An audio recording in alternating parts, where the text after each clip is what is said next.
السلام عليكم ورحمة الله وبركاته.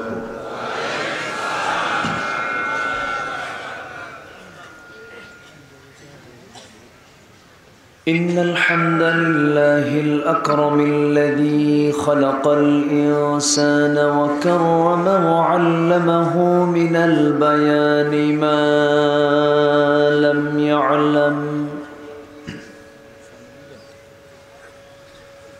فسبحان الذي لا يحصى امتنانه باللسان ولا بالقلم. نشهد أن لا إله إلا الله وحده لا شريك له، ونشهد أن سيدنا وحبيبنا ومولانا محمدًا عبده ورسوله الذي أرسله بالحق بشيرا ونذيرا وداعيا إلى الله بإذنه وسراجا وقمرا منيرا. فقد قال الله تعالى في كلامه المجيد وفرقانه الحميد: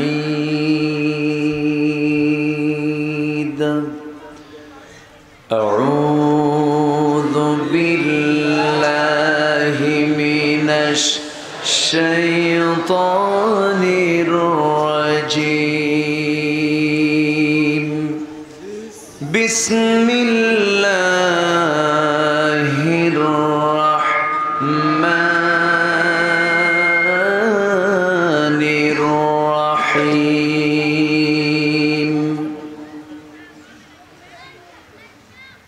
لقد كان لكم في رسول الله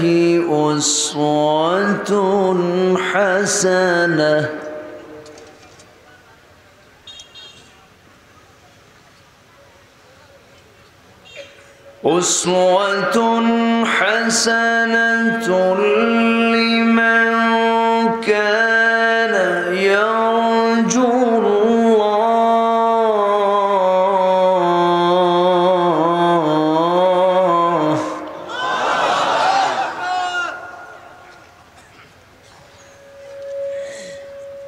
لمن كان يرجو الله واليوم الآخر وذكر الله كثيرا.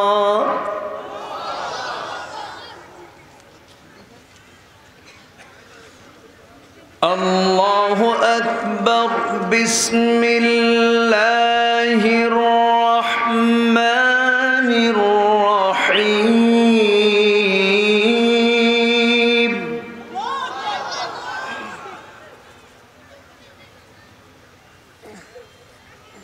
يا أيها الذين آمنوا اتقوا الله وقولوا قولا سديدا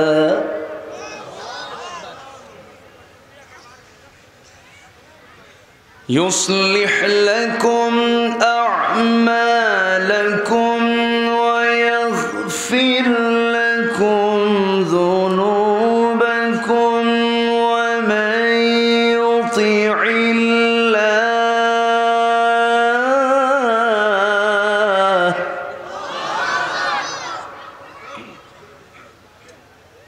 ومن يطع الله ورسوله فقد فاز فوزا عظيما.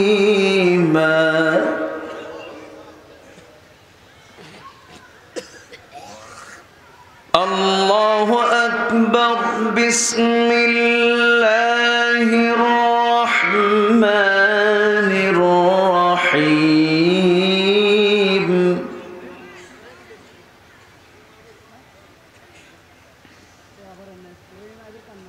إن الله وملائكته يصلون على النبي يا أيها الذين آمنوا صلوا عليه وسلموا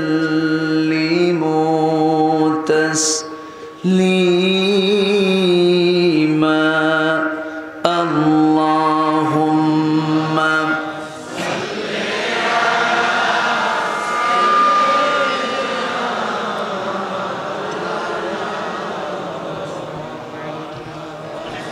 وعلى آل سيدنا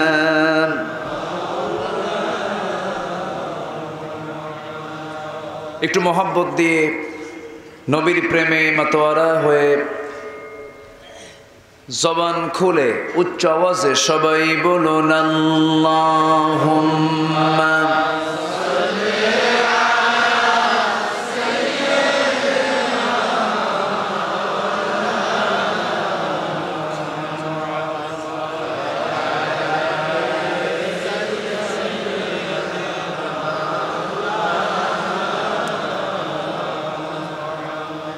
রসূল আমার ভালোবাসা রসূল আমার ভালোবাসা রসূল আমার প্রেম বিরহের মূল আলোচনা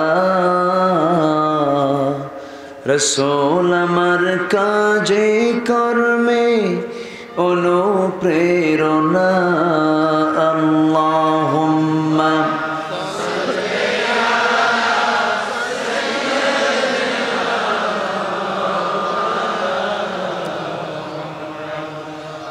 وعلى آل سيدنا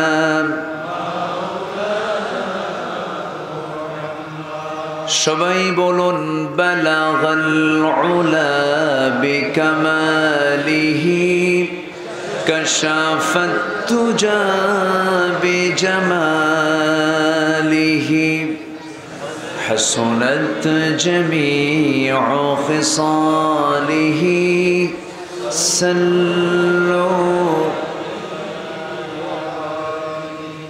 سورة يوسف بداري حكمة لقمان إمام قارئ قرآن باري يهدي سادمان ما بلغ العلا كشف التجى بجماله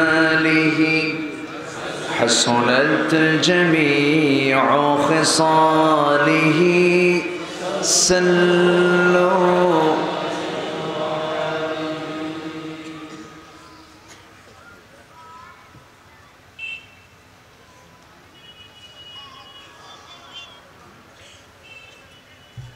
দেশের দক্ষিণাঞ্চল নোয়াখালী জেলার সুবর্ণচর উপজেলার হযরত আবু বকর রাদিয়াল্লাহু তাআলা আনহু হাফিজিয়া নুরানি মাদ্রাসা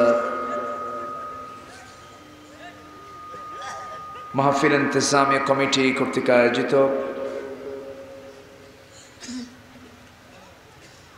11তম তাফসীরুল কোরআন মাহফিল 2020 মাদ্রাসা মাঠে অনুষ্ঠিত আজকের এই মহতী আয়োজনের সম্মানিত সুযোগ্য সভাপতি, আজকের প্রোগ্রামের সম্মানিত সাহেব সদর আজকের প্রোগ্রামের সম্মানিত মেহমানবৃন্দ, বিশেষ করে আমার পূর্বে কথা বলেছেন নন্দিত আলেম দ্বীন হাফিজ মাওলানা শরীফ মোহাম্মদ শাহজালাল সাহেব, কারামতি আলিয়া মাদ্রাসা অনারেবল প্রিন্সিপাল মহোদয় জনাব ডক্টর আমিনুল্লাহ সাহেব, উপস্থিত হযরত উলামায়ে কেরাম, ফদল ইজম, প্রোগ্রামের সম্মানিত সার্বিক তত্ত্বাবধায়ক নন্দিত আলেম দ্বীন মাওলানা সানাউল্লাহ নূরি, সামনে উপস্থিত আজকের এই প্রোগ্রামের প্রধান আকর্ষণ, যাদেরকে নিয়ে আজকের এই সাজানো বাগান, কালেমার ঝান্ডাবাহী, তৌহিদের পতাকাবাহী আমার প্রাণপ্রিয় সম্মানিত দ্বীনি ভাইরা, আড়ালে বসে আছেন শ্রদ্ধেয়া সম্মানিতা মা বোনেরা। আলোচনার সূচনায় আনুষ্ঠানিকতার মধ্য দিয়ে আমার পক্ষ থেকে আবারও দিল খোলা সালাম, আসসালামু আলাইকুম ওয়া রাহমাতুল্লাহি তাআলা ওয়া বারাকাতুহু।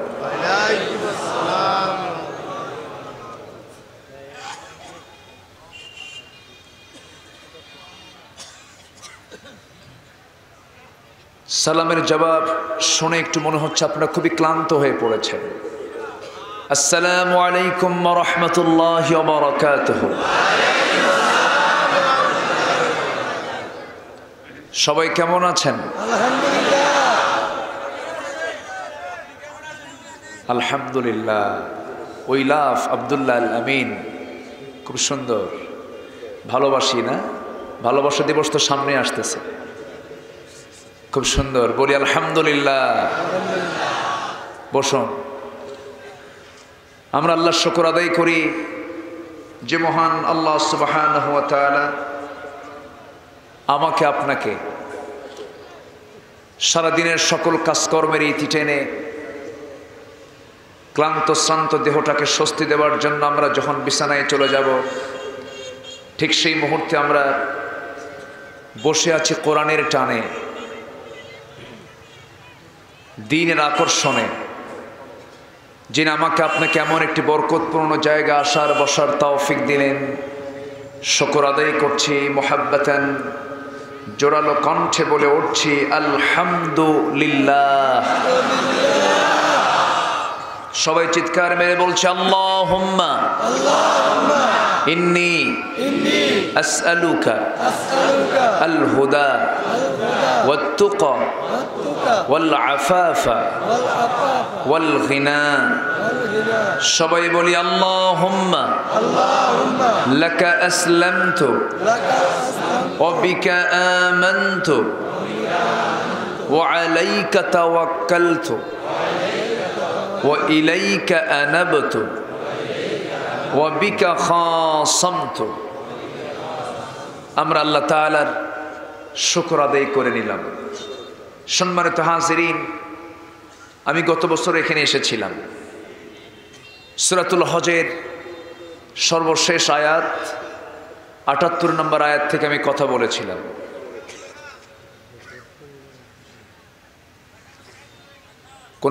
কোনো প্রবলেম? আচ্ছা আচ্ছা আচ্ছা আচ্ছা আচ্ছা, তাও মনে রেখেছেন আপনারা, খুব সুন্দর।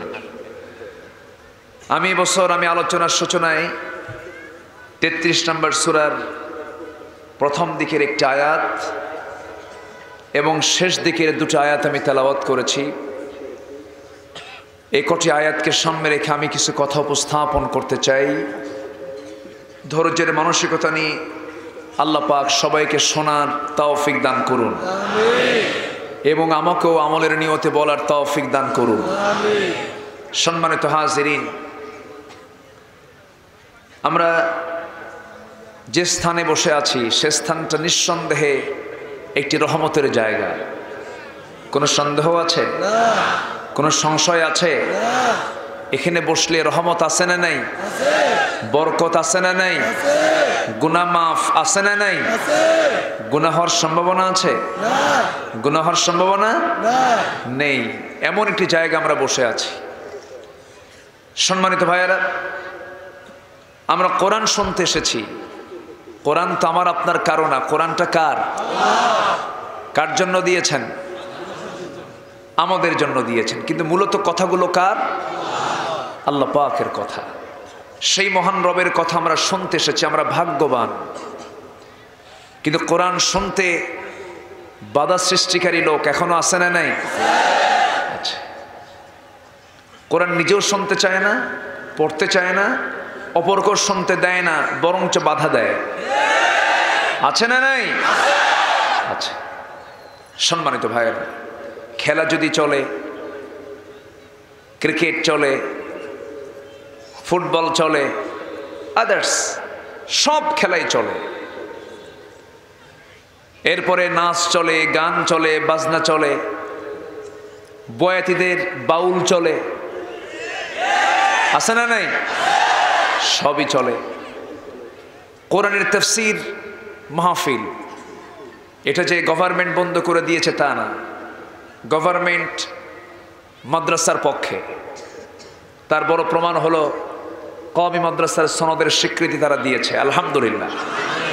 যেটা ভালো সেটাকে আমরা ভালোই বলবো, কিন্তু আমাদের দেশেই কিছু কুচক্রী মহল আছে যারা ইহুদি খ্রিস্টানদের এজেন্ডা হয়ে কাজ করছে, আছে না নাই? আচ্ছা, পুলিশের ভিতরে অনেক ভালো মানুষও আছে নাই? আর্মিতে আছে না নাই? বিজেপিতে ভালো মানুষ আছে না নাই? আচ্ছা, ভালো মানুষ আছে, কিন্তু দুই একটা দুষ্ট আছে, দুই একটা দুষ্ট আছে না নাই? আচ্ছা, সম্মানিত ভাইয়েরা, এই দুষ্টরা মাঝে মাঝে দুষ্টামি করে, দুষ্টামি করে এই সমস্ত বিচ্ছিন্ন ঘটনাগুলো ঘটানোর চেষ্টা করে। কোরআন শুনলে নাগরিক নষ্ট হবে না ভালো হবে? জাতি খারাপ হবে না ভালো হবে? নেশা করবে না নামাজ পড়বে? জেনা করবে না নারীর নিরাপত্তা দেবে? তাহলে কোরআনের মাহফিল বন্ধ হওয়া দরকার না চালু হওয়া দরকার? দয়া করে আলেমদেরকে মেহেরবানি করে, এই বক্তব্য তো অনেক দূর চলে যায়, মেহেরবানি করে আলেমদেরকে সকল যুক্তি তর্কের ঊর্ধ্বে স্থান দিয়ে রাখুন, ঠিক কিনা? এই পৃথিবীতে সবচেয়ে বেশি ভয় পায় বান্দার মধ্যে আল্লাহ নিজের কথা। আল্লাহ নিজে বলছেন, বান্দার মধ্যে সবচেয়ে বেশি ভয় পায় আল্লাহকে আলেম ওলামারা। জোরে বলি আলহামদুলিল্লাহ। জগতের শ্রেষ্ঠ বান্দা হচ্ছে আলেম ওলামারা। তারা কথা বলবেন, কথার মধ্যে যে ভুল থাকবে না তা না, কিন্তু সকল যুক্তি তর্কের ঊর্ধ্বে আলেমদেরকে সম্মান দিন। জাতি তৈরি হবে, সমাজ সুন্দর হবে। আলেমদের পিছনে সিদ্ধান্বেষণে থাকবেন না, আলেমদের পিছনে লেগে থাকবেন না। এতে শুধু আপনার ক্ষতি হবে না, গোটা জাতির ক্ষতি হবে, ঠিক কিনা? আলেমরা গাঁজা খেতে বলে না, আলেমরা মদ খেতে বলে না, আলেমরা জেনা করতে বলে না, আলেমরা সুদ খেতে বলে না। অতএব বন্ধ করলে যেগুলো বন্ধ করা দরকার সেগুলো বন্ধ করুন। আমার ভাইয়েরা, আকলমন্দ ইশারা বাসাত, সচেতন ব্যক্তির জন্য ইঙ্গিতটাই যথেষ্ট, বুঝে নিতে হবে। আমার বন্ধুগণ, আগের যুগে কোরআন শোনার বিরুদ্ধে কিছু লোক ছিল, এখনো আছে না নাই? এখনো আছে, কিন্তু যে যতই বলুক না কেন, কোরআন থেকে প্রকৃত মুসলমানকে দূরে রাখা যাবে না। কোরআন তো কোনো দলের নয়, নির্দিষ্ট কোনো দলের জন্য কোরআন নয়, কোরআন তো সবার জন্য নাজিল করেছেন কে? কিন্তু আমার বন্ধুগণ, কোরআন যে পড়তে চায়, কোরআন যে বুঝতে চায়, কোরআন অনুযায়ী যে চলতে চায়, কোরআনের মতো করে যে নিজের জীবনটাকে ঢেলে সাজাতে চায়, এই সমাজে তার চলতে নিয়ে কিছু বাধা আছে না নাই? আসতে বলবেন না, আছে না নাই? তাই যদি না হয়, আবরারকে মরতে হলো কেন? ঠিক কিনা বলেন? আমার ভাইয়েরা, আমি আপনি দুনিয়াতে কেন এসেছি, কি জন্য এসেছি, কোন লক্ষ্যে আল্লাহ রাব্বুল আলামিন আমাকে আপনাকে দুনিয়াতে পাঠালেন, এই দুনিয়াতে পাঠানোর মূল উদ্দেশ্য হলো ওই বান্দার দায়িত্ব হবে কোনো কিছু নয়, আল্লাহর গোলামি করে যাওয়া। কার গোলামি করে যাওয়া? জীবনের এক জায়গায় না, সব জায়গায় গোলামি চলতে হবে। কোরআনটা শুধু নামাজই রাখবো না, কোরআনটা সব জায়গায় রাখতে হবে, কোরআনকে মানতে হবে জীবনের সকল জায়গায়। আল্লাহ রাব্বুল আলামিন এত বড় গ্রন্থ শুধু নামাজের জন্য নাজিল করেন নাই, বান্দার জীবনের চলতে ফিরতে, জীবনের চরাচরে যত ক্ষেত্রে তার রেস্ট্রিক্ট আসবে, বাধা আসবে, সকল ক্ষেত্রে তার সমাধান হয়ে যাবে একমাত্র এই আল্লাহর কালাম কোরআনে কারীম। এর মধ্যে সমাধান আছে না নাই? আংশিক না পুরোটাই? সব সমাধান আছে এর মধ্যে, কোনো কিছু বাদ রাখেন না আল্লাহ পাক, সব কিছু বলে দিয়েছেন। আজকে বর্তমান প্রেজেন্ট ওয়ার্ল্ডের লেটেস্ট আবিষ্কার হচ্ছে কম্পিউটার। এই কম্পিউটারেও কোরআনকে ঢুকিয়ে দেওয়া হয়েছে। কম্পিউটার প্রমাণ করেছে এই কিতাব পৃথিবীর কোনো মানুষের লেখা হতে পারে না। সুবহানাল্লাহ বলবেন না? কেন হতে পারে না? কোরআনে কারীমের একটা আয়াতের অংশ হলো আলাইহা 19। কোরআন হচ্ছে 19 সংখ্যার উপরে প্রতিষ্ঠিত। কত সংখ্যার উপরে? 19। বিসমিল্লাহির রহমানির রহিম, এর মধ্যে 19টা অক্ষর আছে। কয়টা? 19টা অক্ষর আছে। এবং যতগুলো শব্দ আছে, ধরুন বা, হরফে জার, এই বা শব্দটা কোরআনে কারীমের মধ্যে যতবার এসেছে সবগুলোকে যোগ করে যে যোগফল হবে 19 দিয়ে ভাগ করবেন, মিলে যাবে। ইসমুন শব্দটা কোরআনে যতবার এসেছে যোগ করবেন, যোগফলের সাথে 19 দিয়ে ভাগ করবেন, মিলে যাবে। আল্লাহ শব্দ যতবার কোরআনে এসেছে যোগ করবেন, যোগফলের সাথে 19 দিয়ে ভাগ করবেন, মিলে যাবে। আর রহমান যতবার এসেছে যোগ করে যোগফলের সাথে 19 দিয়ে ভাগ করবেন, মিলে যাবে। আর রহিম যতবার কোরআনে এসেছে যোগ করে যোগফলের সাথে 19 দিয়ে ভাগ করলে মিলে যাবে। কম্পিউটার বলতেছে যে সংখ্যা তথ্যের এক অপূর্ব সমন্বয় রেখে কোরআনের মতো কোরআন পৃথিবীর কোনো মানুষ রচনা করতেই পারে না, অসম্ভব। জোরে বলে সুবহানাল্লাহ।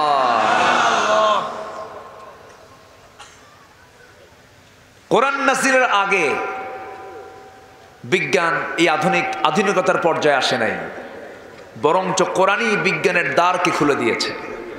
জোরে বলে সুবহানাল্লাহ, আরো জোরে বলে সুবহানাল্লাহ।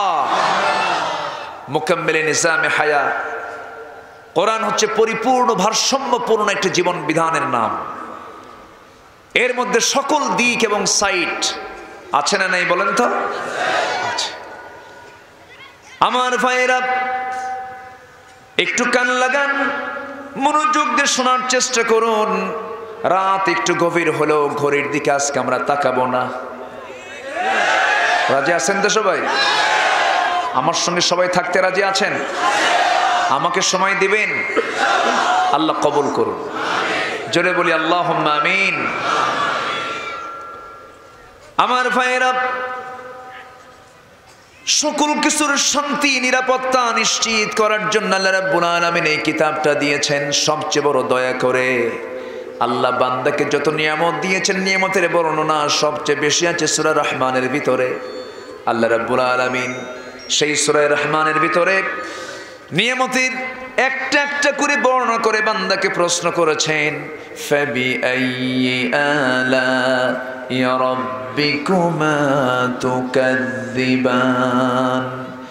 এই সূরা রহমানের শুরুতে আল্লাহ রাব্বুল আলামিন রহমান শব্দ প্রয়োগ করে বলছেন, আমি তোমার কেমন দয়ালু রব তুমি জেনে নাও। আর রহমান আল্লামাল কুরআন খালাকাল ইনসানা আল্লামাহুল বায়ান। রহমান কে? আসতে বলবেন না। রহমান কে? রহিম কে? যিনি দয়া করে বান্দাকে কোরআন শিক্ষা দিয়েছেন। কোরআন না জানলে আমরা আল্লাহকে চিনতাম নাকি?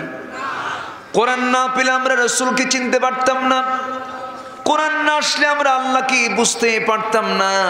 এই জন্য বান্দাকে আল্লাহ রাব্বুল আলামিন ধমক দিয়ে বলছেন, বান্দা তোমাদের কি হলো, এত জ্ঞান অর্জন করো অথচ কোরআনটাকে তোমরা বোঝো না কেন?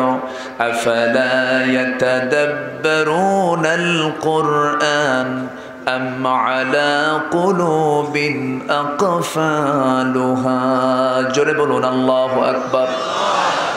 তোমাদের কি হলো, তোমরা কোরআন নিয়ে গবেষণা করো না, নাকি তোমাদের অন্তরে তালাবদ্ধ হয়ে আছে, অন্তরটাকে তালা মেরে রেখেছ নাকি? এই জন্য আল্লাহ বলছেন, বান্দা পড়ো। সবার আগে আমরা পড়বো কি বলেন? আসতে বলবেন না, পড়বো কি? সন্তানকেও পড়াবো কি? সন্তানকে কোথায় দেব? বলুন কোথায় দেব? এই এলাকার মাদ্রাসা, এটার নাম কি? এই মাদ্রাসায় ছাত্র আছে তো মাশাআল্লাহ, বলি আলহামদুলিল্লাহ।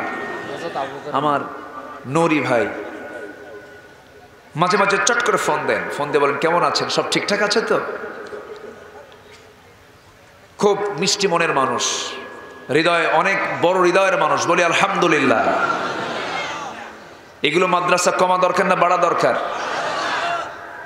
অনেকে আবার বলে যেগুলো নাকি জঙ্গির প্রজনন কেন্দ্র, এগুলো নাকি জঙ্গির প্রজনন কেন্দ্র। এগুলো তাও যেখানে আইন পাশ হয় সেই পবিত্র জায়গায় দাঁড়িয়ে জাতীয় মন্তব্য করে। মাদ্রাসা যদি জঙ্গির প্রজনন কেন্দ্র তোমরা বলো, তাহলে কলেজের ক্যাম্পাসগুলো কি ঠিক কিনা? কলেজের সমস্যা আছে না নাই? আসতে বলবেন না, আছে না নাই? আবার ভুল বুঝবেন, আমি কলেজ বিরোধী না, আমি ঢাবির ছাত্র ছিলাম, আমি ঢাকা ইউনিভার্সিটিতে পড়াশোনা করেছি। শিক্ষাঙ্গন কখনো নাপাক নয়, শিক্ষাঙ্গনকে নাপাক করে কিছু দুষ্ট লোক আছে না নাই? মাদ্রাসা স্কুল সব ইসলাম, সব ইসলাম। অঙ্ক ইসলাম, অঙ্ক জানার দরকার আছে না নাই? মেডিকেল ইসলাম কিনা জানার দরকার আছে না নাই? অবশ্যই এগুলো ইসলামের বাইরে না তো, সবই ইসলাম। কোন শিক্ষা ইসলামের বাইরে না। এই যে মাদ্রাসার বিল্ডিং হয়েছে, মাদ্রাসার না, এই যে আমি আসলাম, মাদ্রাসার কোন শিক্ষিত যিনি সায়েন্স পড়েন নাই, যিনি ইঞ্জিনিয়ারিং সাইডটা পুরো প্রযুক্তিতে যিনি পড়াশোনা করেন নাই, প্রযুক্তির ছাত্র ছাড়াই বিল্ডিং এর কোনো ডিজাইন হবে না কি বলেন? হবে না। তাহলে এই মাদ্রাসা করার জন্য ইঞ্জিনিয়ারের প্রয়োজন আছে না নাই? আছে। আপনি বড় আলেমে দিন, আপনি অসুস্থ হয়েছেন, পেটে পাথর হয়েছে, গলব্লাডার স্টোন হয়েছে, অপারেশন করতে হবে, ডাক্তারের দরকার আছে না নাই? আছে। ডাক্তারি বিদ্যা ইসলামের বাইরে নয়, প্রযুক্তিবিদ্যা ইসলামের বাইরে নয়, সব ইসলামের ভিতরে। কিন্তু সকল জ্ঞান কিন্তু সবার জন্য ফরজ নয়, কিন্তু সবার জন্য যে জ্ঞানটা ফরজ সেই জ্ঞানটা হলো কোরআনের জ্ঞান, ঠিক কিনা? এটা সবার জন্য ফরজ। সমস্ত শিক্ষাঙ্গন পবিত্র হয়ে যাবে, সমস্ত শিক্ষাঙ্গন একটি সুন্দর পরিবেশ বিরাজ করবে, একটি সুন্দর পরিবেশ আমরা ফিরে পাবো যদি সেই সমস্ত শিক্ষাঙ্গনে, সেই শিক্ষার সিলেবাসের ভিতরে সবার জন্য কোরআনকে বাধ্যতামূলক করা হয়। আমি কি ভুল বলছি? কিন্তু সব জায়গায় কি কোরআন আছে? আসতে বলবেন না, আছে। আপনি সন্তান নিয়ে টেনশন করেন, সন্তান আমার কি হবে, বড় হলে কি করবে, সন্তান কি ভালো হয় না খারাপ হয়ে যায়। সন্তান কিনে টেনশন করার আগে আপনাকে নিজে টেনশন করুন যে আপনার সন্তানকে কি শিখাবেন।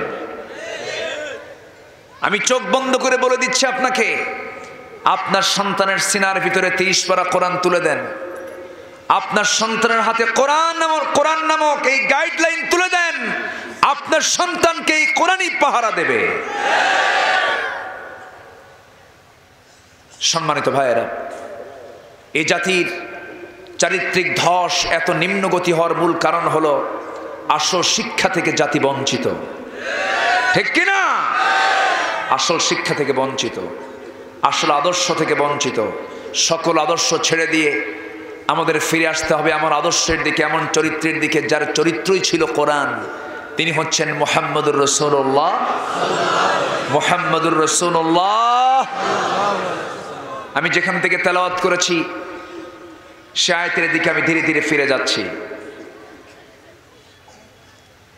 এই পৃথিবীতে যত মানুষ আল্লাহ পাক পাঠিয়েছেন, সকল মানুষের ভিতরে শ্রেষ্ঠ মানুষ, শ্রেষ্ঠ মহামানব, নবীদেরও লিডার, তিনি হচ্ছেন মুহাম্মাদুর রাসূলুল্লাহ। মুহাম্মাদুর রাসূলুল্লাহ। এই যে দুই একজন করে যাচ্ছে, সমস্যা কি? ওই যে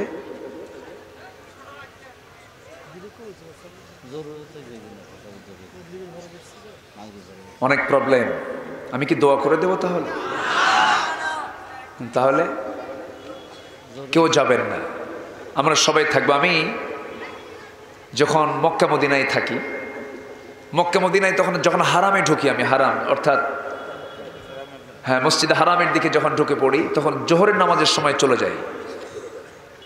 জোহরে ঢুকি, এশার সময় বের হই, এবং এই 4 ওয়াক্ত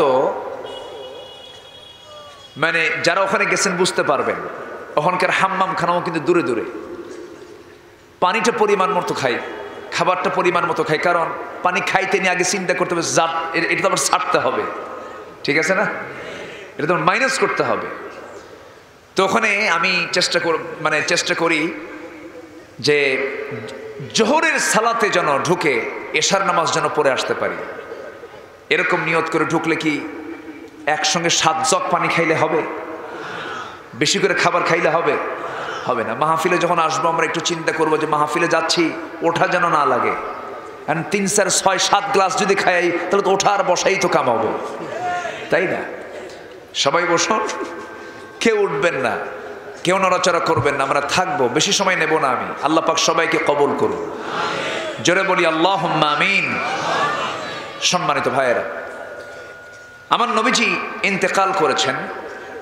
ইন্তেকালের 4 থেকে 5 দিন পর অন্য ধর্মের কিছু মানুষ এসে সাহাবে কেরামকে খুঁজে খুঁজে বের করলো আর বলল, রসুল কোথায়? রসুল তো নাই, মারা গেছেন। প্রশ্ন করা হলো, তোমাদের রসুল তো দুনিয়া থেকে বিদায় নিয়েছেন, কিন্তু একটা প্রশ্ন করতে চাই। প্রশ্ন হলো, কাইফা কানা খুলুক রাসূলিল্লাহ, নবীজির চরিত্র কেমন ছিল, নবীজির আদর্শ কেমন ছিল? এই প্রশ্ন যখন বেলালকে করা হলো, বেলাল বললেন, আমি বলতে পারবো না। প্রশ্ন করতে করতে শেষ পর্যন্ত আলীর কাছে যাওয়া হলো। আলীকে বলা হলো, আলী, তোমাদের প্রিয় নবীর চরিত্র কেমন ছিল? তিনি বললেন, শোনো, এই প্রশ্নের জবাব দেবার আগে আমি তোমাকে একটা প্রশ্ন করব। সেই প্রশ্ন হলো, এই যে আকাশ সৌরজগতের তথ্য কি কি, এই জমিনের তথ্যগুলো কি কি, সাবআতু আবহুর 7টি সমুদ্রের যে তথ্যগুলো কি কি, তুমি আমাকে একটা একটা করে শোনাও তো দেখি। প্রশ্নকারী বলে, এই ক্ষুদ্র মস্তিষ্ক দিয়া এই সৌর জগতের তথ্য, সমুদ্র জগতের তথ্য, জমিনের তথ্য আমি তোমাকে কেমনে বলবো? আমার তো সেই ক্ষমতা নাই, সেই ক্যাপাসিটি নাই। সঙ্গে সঙ্গে আলী বললেন যে আল্লাহ রাব্বুল আলামিন দুনিয়ার সকল কিছুকে কালিল বলেছেন, আর আমার নবীর চরিত্রকে বর্ণনা করতে গিয়ে আজিম শব্দ বলেছেন। সেই সীমাহীন চরিত্রের বর্ণনা আমি তোমার সামনে কেমনে উপস্থাপন করব? জোরে বলি সুবহানাল্লাহ। আমার নবীর জীবনে লিখতে নিয়ে, চরিত্রে বর্ণনা করতে নিয়ে কোনো সাহিত্যিক তার সাহিত্য দিয়ে শেষ করতে পারবে না, কোনো কবিতার কবিতা লিখে লিখে শেষ করতে পারবে না, কোনো লেখক তার লিখে শেষ করতে পারবে না। আমার নবীর চরিত্র কেমন ছিল? হযরত আয়েশাকে একদিন প্রশ্ন করা হলো। আয়েশা বললেন, কাইফা কানা খুলুক রাসূলিল্লাহ। সঙ্গে সঙ্গে তিনি বললেন, কানা খুলুকুহুল কুরআন, আল্লাহ তাকে চরিত্রই দিয়েছেন কোরআনের চরিত্র। জোরে বলি সুবহানাল্লাহ। আমরা কিসের চরিত্র বানাবো? আসতে বলেন, কিসের চরিত্র বানাবো? কোরআন কি সুদ খেতে বলে নাকি? কোরআন কি জেনা করতে বলে নাকি? কোরআন কি মিথ্যা কথা বলতে শেখায় নাকি? কোরআন কি অপরকে ঠকাতে শেখায় নাকি? কোরআন কি বান্দার হক নষ্ট করতে বলে নাকি? না। আমার ভাইয়েরা, কোরআনটাকে মানতে গেলে হারামগুলোকে বর্জন করতে হবে, হালালকে ধরতে হবে। আমার বন্ধুগণ, কোরআনের হক কথাগুলো যখন বলতে যাই তখন আমরা দোষী হয়ে যাই। দোষী তো তার কাছেই হই যে সুদখোর, ঠিক কি না? দোষী তো তার কাছেই হই যে মদখোর, যে শরাবখোর, যে জেনাকার, যে বান্দার উপরে জুলুম করে তার উপরে তারাই আমাদের উপর অসন্তুষ্ট হয়ে যান, আমরা দোষী হয়ে যাই। আমার বন্ধুগণ, সুদটাকে হারাম করেছেন কোন আলেম না আল্লাহ? কে হারাম করেছেন? জেনাটাকে হারাম করে দিয়েছেন কে? কে হারাম করেছেন? আল্লাহ। আমার ভাইয়েরা, আল্লাহ রাব্বুল আলামিন সুন্দর করে বলে দিচ্ছেন, আহাল্লাল্লাহুল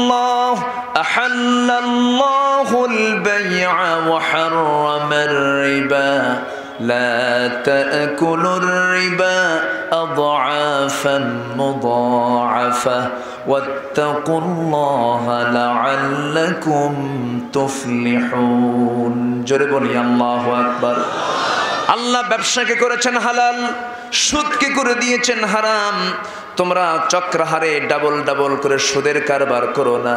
ওয়াত্তাকুল্লাহ, আল্লাহকে ভয় করো, আশা করা যায় তোমরা সফল হয়ে যাবে। এটা কার ওয়াজ? আসতে বলবেন না, কার ওয়াজ? এই মুহূর্তে কেউ উঠবেন না, কারণ যিনি উঠবেন ভাববো তিনি সুদ খায়। কথা বোঝেন নাই? ওয়াজের মধ্যে কিছু মিষ্টি ওয়াজ আছে, কিছু তিতা ওয়াজ আছে, ঠিক কি না? তিক্ত ওয়াজ কোনগুলো? অকলুল হক ওয়া ইন কানা মুররান। ওমরে ফারুক বলেন, আমার কাছে তিনটা জিনিস প্রিয়, এর মধ্যে একটা হলো সত্য কথা বলবো, তাতে যদি তিতাও লাগে কোনো যায় আসে না, ঠিক কি না? তোমরা মদের বোতল নিয়ে বসে থাকবে আর আমরা জায়েজ করব, হ্যাঁ? তোমরা জেনার কারবার নিয়ে বসে থাকবে, আমরা জায়েজ করব। সম্মানিত ভাইয়েরা, আবার এদেশে কিন্তু কিছু পীর সাহেব আছে, মদের ফ্যাক্টরি উদ্বোধন করে, আছে না নাই? যে বলে, পীর বাবা একটু দোয়া করে আসেন, আমার উদ্বোধন হবে, এটা ফ্যাক্টরি উদ্বোধন করব, দোয়া করে আল্লাহ তুমি এই মদের ফ্যাক্টরিতে বরকত দিয়ে দাও। এরকম হারামজাদা কিছু আছে না নাই? আচ্ছা, কষ্ট হচ্ছে, কথা বলবো? আমার ভাইয়েরা, যে দাওয়াতের ভিতরে বাতিলদের দুর্গে যে দাওয়াত আঘাত হানে না, সে দাওয়াত কোনো দাওয়াতই না। রাসূল দাওয়াত দিয়েছেন, আবু জেলের দুর্গে আঘাত এনেছে। আবু জেল নড়ে চড়ে বসেছে, কি বলে? মুহাম্মদ বিন আব্দুল্লাহ। আমার ভাইরা, আমার নবীজি মুহাম্মদ বিন আব্দুল্লাহ, এই পরিচয় যতদিন তার ছিল, আবু জেলও তাকে অত্যন্ত স্নেহ করেছে, আবু লাহাব স্নেহ করেছে, সবাই তাকে ভালোবেসেছে, সবাই থেকে আল আমিন আস-সাদিক বলেছে। কিন্তু আমার নবীজি যখন পরিচয় পেলেন মুহাম্মদুর রাসূলুল্লাহ সাল্লাল্লাহু আলাইহি ওয়াসাল্লাম, এই পরিচয়টা যখন তিনি পেয়ে গেলেন, আল্লাহ তাকে যখন রাসূল বানালেন, আবু জেল খুশি হলো নাকি? বলেন, খুশি হলো? কেন খুশি হলো না? খুশি না হওয়ার মূল কারণ হলো সুদের কারবার বন্ধ হয়ে যাবে, জেনার কারবার বন্ধ হয়ে যাবে, জুলুমের কারবার বন্ধ হয়ে যাবে, এই জন্য সে বেজার হয়ে গেল। আমার বন্ধুগণ, আমার ভাইয়েরা, আমার নবীজি নবুয়ত পাওয়ার পর তার দাওয়াতি মিশন শুরু হয়ে গেল। নবুয়ত পাওয়ার আগেও তিনি চেষ্টা করেছেন, পারেন নাই। নবুয়ত যখন পেয়েছেন তখন তার নতুন করে কাজ শুরু হয়ে গেল। নবীজি সবার কাছে দিনের দাওয়াত দেওয়া শুরু করে দিলেন, আর নিজের জীবনটাকে ঢেলে সাজালেন কি দিয়া? আসতে বলবেন না, কি দিয়া? আমরাও সাজাবো কি দিয়া? সবাইকে রাজি আছেন? সবাইকে রাজি আছেন? আল্লাহ কবুল করুন, জোরে বলি আমিন, আরো জোরে আমিন। আমার নবী কেমন ছিলেন, কি ছিলেন, তার প্রমাণ দিয়ে আল্লাহ পাক নিজে এবার বলতেছেন, বান্দা শোনো, আমার নবীর চারিত্রিক সনদ যেহেতু আমি দিয়েছি, আরেকটা বিষয় তোমরা জেনে নাও, লাকাদ কানা লাকুম ফি রাসূলিল্লাহি উসওয়াতুন হাসানাহ লিমান কানা ইয়ারজুল্লাহা ওয়াল ইয়াওমাল আখির ওয়া যাকারাল্লাহা কাসীরা। জোরে বলি আল্লাহু আকবার। তোমাদের জন্য উত্তম আদর্শের বাস্তব নমুনা কেউ না, তোমাদের জীবনের জন্য উত্তম আদর্শের বাস্তব মডেল হচ্ছেন আমার সিলেকশন দেওয়া একজন, তিনি হতেছেন আমার নবী মুহাম্মদ সাল্লাল্লাহু আলাইহি ওয়াসাল্লাম। তাকে আল্লাহ রাব্বুল আলামিন আমাদের মডেল বানিয়ে দিয়েছেন। তাকে ছাড়া কাউকে মডেল বানানো যাবে না। এই পৃথিবীতে বান্দার ভালোবাসা হবে 4 প্রকার। কয় প্রকার ভালোবাসা? আজকে হলো 8 তারিখ, মাঝখানে 9, 10, 11, 12, 13, এরপরে কয় তারিখ? 14 তারিখ আন্তর্জাতিক। হ্যাঁ আপনারাই বলেন। সামনে একটা দিন আসতেছে 14 তারিখ, ফুলের দাম বেড়ে যাবে। যশোরের গদখালি থেকে, চিটাগাংয়ের বিভিন্ন জায়গা থেকে এই ফুলগুলো চলে আসবে, গোলাপ ফুল। এই ফুলগুলো ঢাকার শাহবাগে জমা হবে, মোড়ে মোড়ে জমা হবে। সেই ফুলগুলো, একটা গোলাপ ফুলের দাম 500 টাকা। কি বরকত! হ্যাঁ কি খাবেন? এই গোলাপ ফুলের দাম বেড়ে যাবে। 14ই ফেব্রুয়ারি অনেকে পালন করবে। সেই 14ই ফেব্রুয়ারি এই দিবসটা মুসলমানদের দিবস না অন্য জাতির দিবস? মুসলমানদের না অন্য জাতির? অন্য জাতির মুসলমানদের দিবস এটা হতে পারে না। মুসলমান কোনো একটা দিনের জন্য, ভালোবাসার জন্য একটা দিন বরাদ্দ করে না। মুসলমানের ভালোবাসা হলো 24 ঘন্টার, প্রতিটি মিনিট, প্রতিটি সেকেন্ড। ঠিক কিনা? 1 নম্বর ভালোবাসা কার? আসতে বলবেন না কার? মোট ভালোবাসা কয় প্রকার? মনে আছে তো? মনে থাকবে তো? একটু শোনেন। ভালোবাসা যেহেতু সামনে আসতেছে, একটু এই পয়েন্টটা ফাইন্ড আউট করা দরকার। যুবকরা, ভালোবাসার সমস্যা নেই, ভালোবাসতেই থাকো। ভালোবাসো, কিন্তু নিজের বউ না পরের বউ? এখন কার বউ?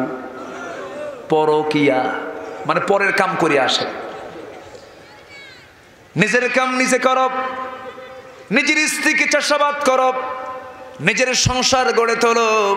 নিসাউকুম হারসুল লাকুম, কোরআনে কারীমের আয়াত। আমি তো বানায় বানায় কোনো কথা বলছি না। বিয়ে করার উদ্দেশ্য শুধু যৌন চরিতার্থ নয়, বিয়ের উদ্দেশ্য হলো বংশ বিস্তার করা, আল্লাহর গোলাম পয়দা করা। ঠিক কিনা আমার ভাইয়েরা? বিয়ের উদ্দেশ্য হলো মানব সন্তান পৃথিবীতে আসবে, সেই সন্তানগুলো আল্লাহর গোলামির পরিচয় দেবে, আল্লাহর দাসত্বের পরিচয় দেবে। আমার ভাইরা, কিন্তু আজকে সেই ভালোবাসার দারুণ ভাটা পড়েছে। আসল ভালোবাসা চলে গেছে, নকল ভালোবাসা নিয়ে আজকে সমাজ পাগল হয়ে গেছে। ঠিক কিনা? কিন্তু আসল ভালোবাসা হলো স্বামী স্ত্রীর মধ্যে ভালোবাসা। আছে না নাই বলেন? স্বামী স্ত্রী যখন বুড়া বুড়ি হয়ে যায়, বুড়ি যদি একদিন না থাকে, বুড়ি চলে গেছে মেয়ের বাড়িতে, মেয়ের বাড়ি মেয়েকে দেখার জন্য, বুড়া বাড়িতে একা, ফোন দিয়ে বলে, বুড়ি তাড়াতাড়ি আয়, ঘুম ধরে না। আছে না নাই?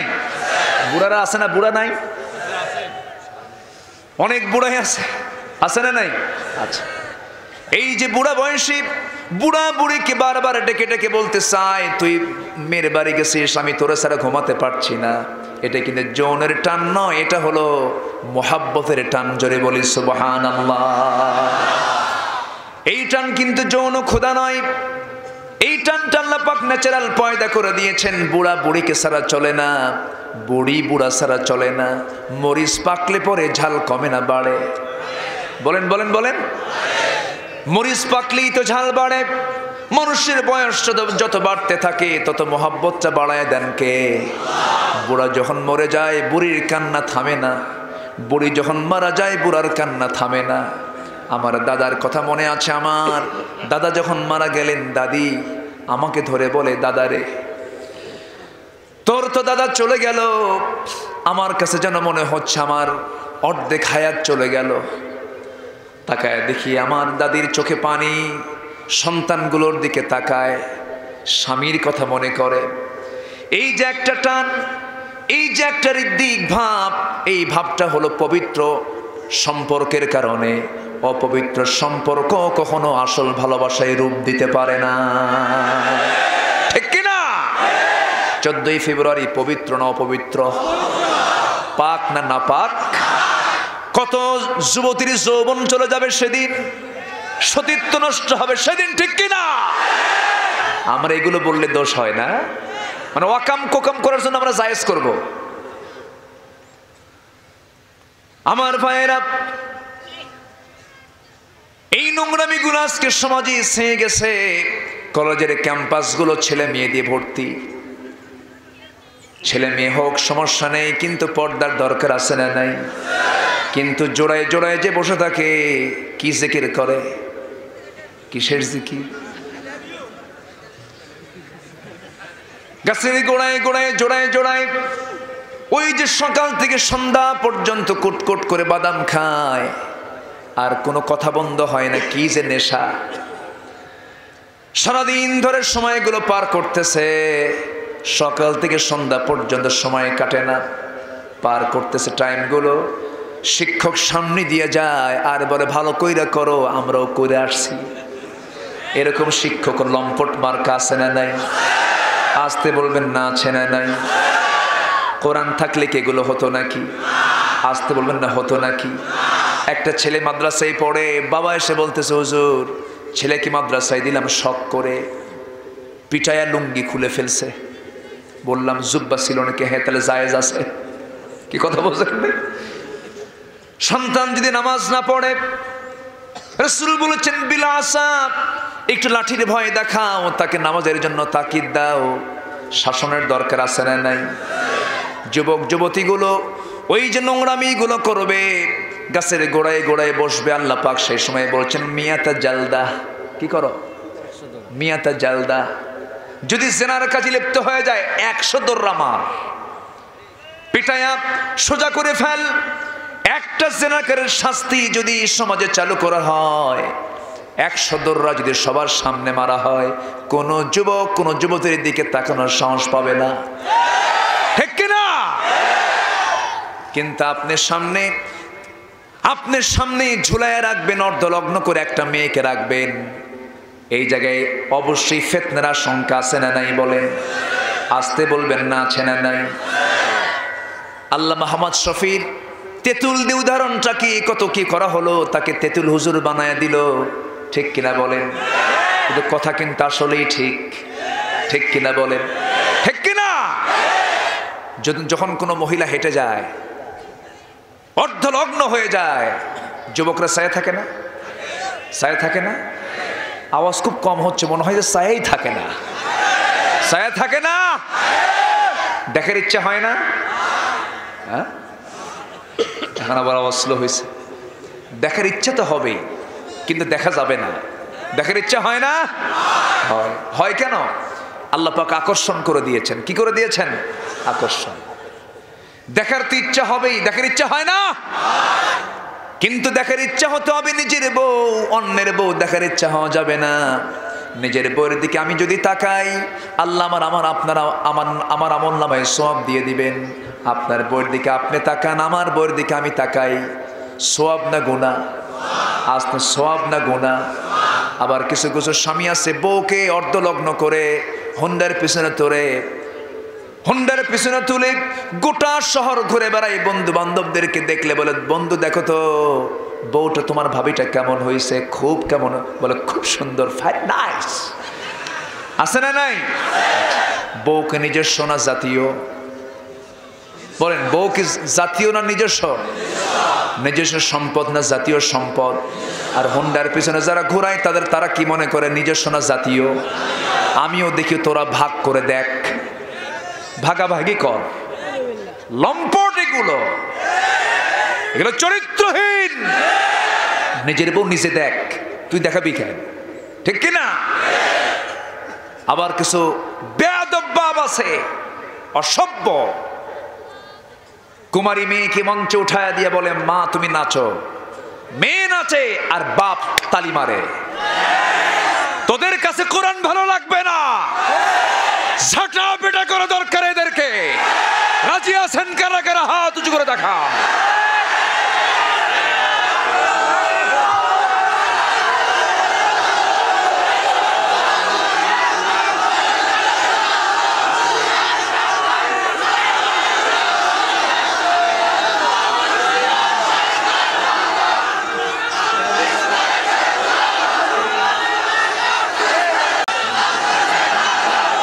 সবাই হাত নামান। আল্লাহ তুমি সবাইকে কবুল করে নাও, জোরে বলি আমিন। নিজের মেয়েকে পর্দায় উঠাবো, রাজি আছেন?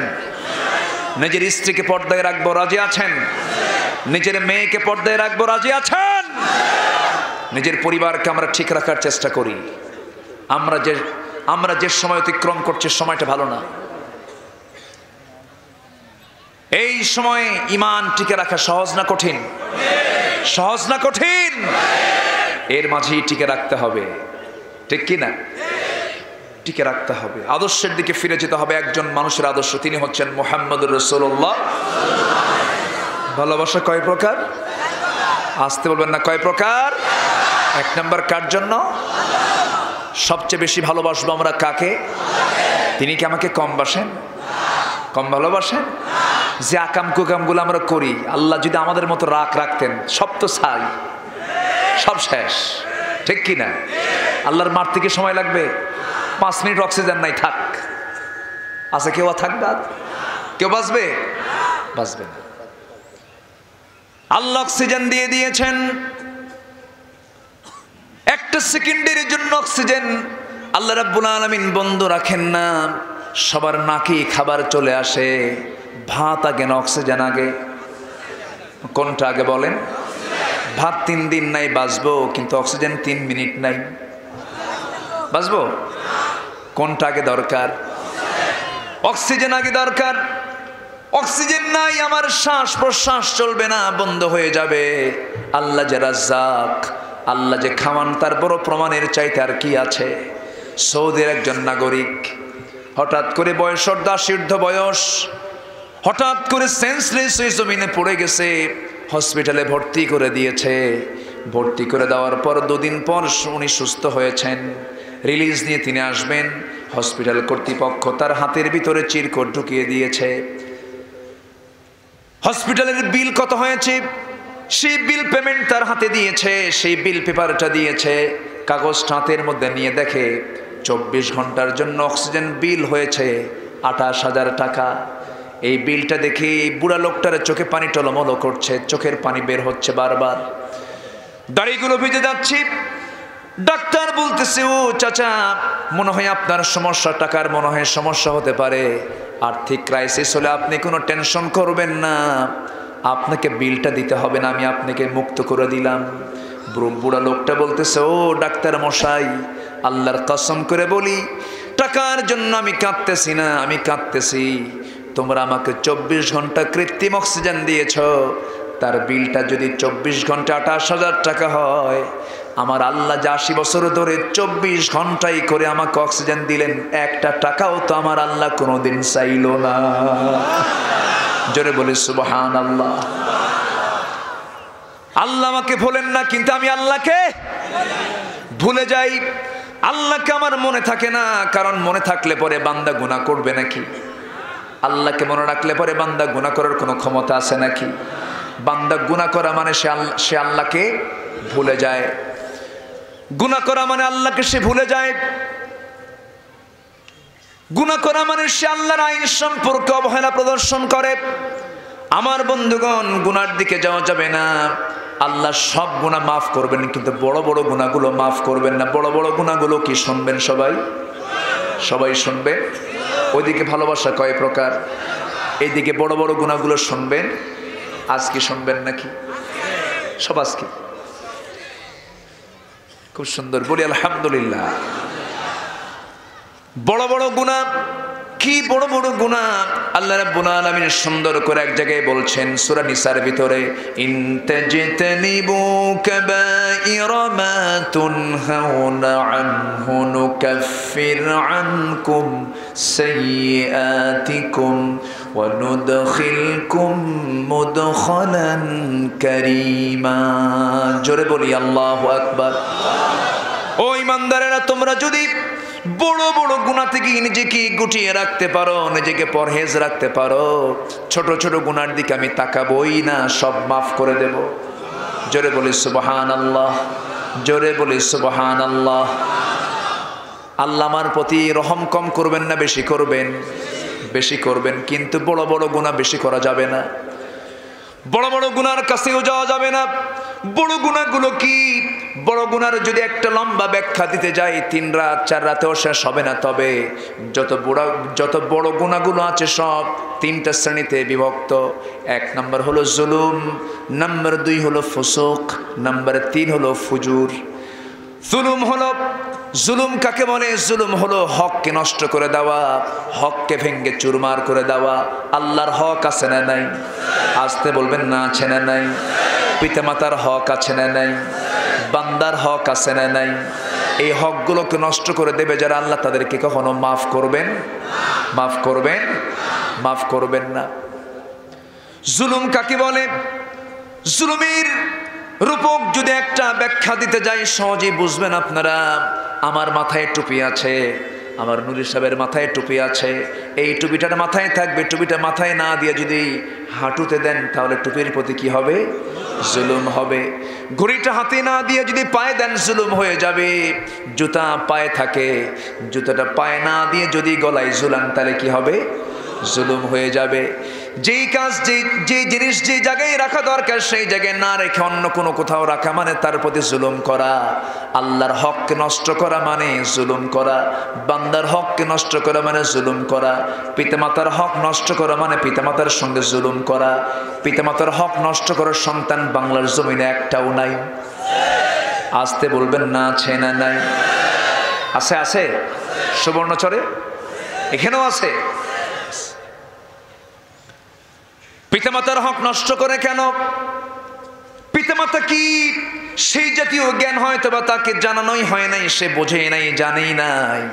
পিতামাতা এমন একটা পদের নাম, এই পৃথিবীতে সবচাইতে সম্মানজনক আসন হলো মাতা আর পিতা। জোরে বলি সুবহানাল্লাহ। শিক্ষক বড় না মা বড়? আসতে বলেন কেন? শিক্ষক বড় না মা বড়?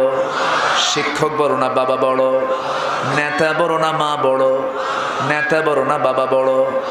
বলেন বলেন বলেন বলেন। তবে হ্যাঁ, আমি কিন্তু ট্র্যাডিশনালি নেতার কথা বলছিলাম, কিন্তু আসল নেতা হচ্ছেন মুহাম্মদ সাল্লাল্লাহু আলাইহি ওয়াসাল্লাম। সেই নেতা বড় না মা বড়? বলেন বলেন। 1 নম্বর ভালোবাসবো আমরা কাকে?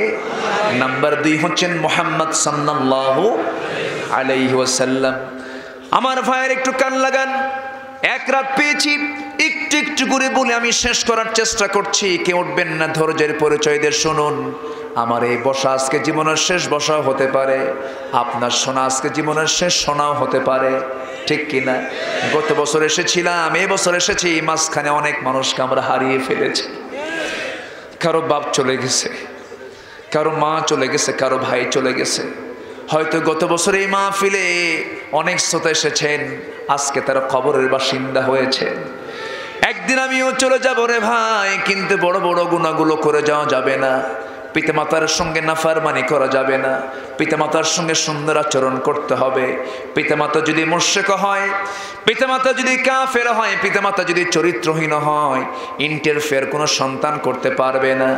তোমার পিতামাতা যদি তোমাকে শিরকের দিকে যদি নিয়ে যেতে চায়, সেই সময় তুমি তার আনুগত্য করবে না। তবে অসাহিবহুমা ফিদ দুনিয়া মা'রুফা, তার সঙ্গে তুমি সুন্দর আচরণ করে কথা বলবে। ঝাঁকায় ঝাঁকায় কোনো কথা তুমি বলতে পারবা না। মা বড় না আব্বা বড়? হ্যাঁ, দুইজনই বড়, কখনো ছোটখাটো বলবেন না। মা বড় না আব্বা বড়? বলেন বলেন। দুইজনই বড়। বলেন বলেন বলেন বলেন। কয়জনই বড়? মা বড় না আব্বা বড়? দুইজনই বড়, দুই চোখের মনির মতো। দেখবেন অনেক ফ্যামিলিতে এই ক্রাইসিসটাও আছে, সন্তানগুলো মার পক্ষ নিয়ে বাপকে এক ঘরে করে রাখে। আছে না নাই? বাপ মুসিবতে পড়ে যায়, মূর্খতার কারণে এই সমস্ত কাজগুলো হয়ে যায়। আবার কিছু কিছু মহিলা আছে, মেয়েদের মধ্যে কিছু অবাধ্যতা আছে না নাই? বলেন। আছে। দেখা যায় ছেলেদেরকে ডাক দিয়ে বলে, তোর বাপ আমার সঙ্গে এটা করতেছে, তোর আব্বারে সাইজ কর। এরকম আছে না নাই? এইরকম জাতীয় জাহালাত অর্ডার যদি কোনো মা তার সন্তানকে দিয়ে দেয়, সন্তান কখনো এই অর্ডার মানবে না, কারণ বাপও বড় মাও বড়। ধমক দেওয়া যাবে না, চোখ রাঙিয়ে কোনো কথা বলা যাবে না। আমার বন্ধুগণ, আমার নবীজি বসে আছেন মসজিদে নববীতে। একজন সাহাবী মুমূর্ষু অবস্থা দুনিয়া থেকে বিদায় শোনে না। সে বেয়াদবি করেছে। রাসূল বললেন, আলকামার মা, দয়া করে আমি তার পক্ষ থেকে আপনার কাছে ক্ষমা চাচ্ছি, আপনি তাকে ক্ষমা করে দেন।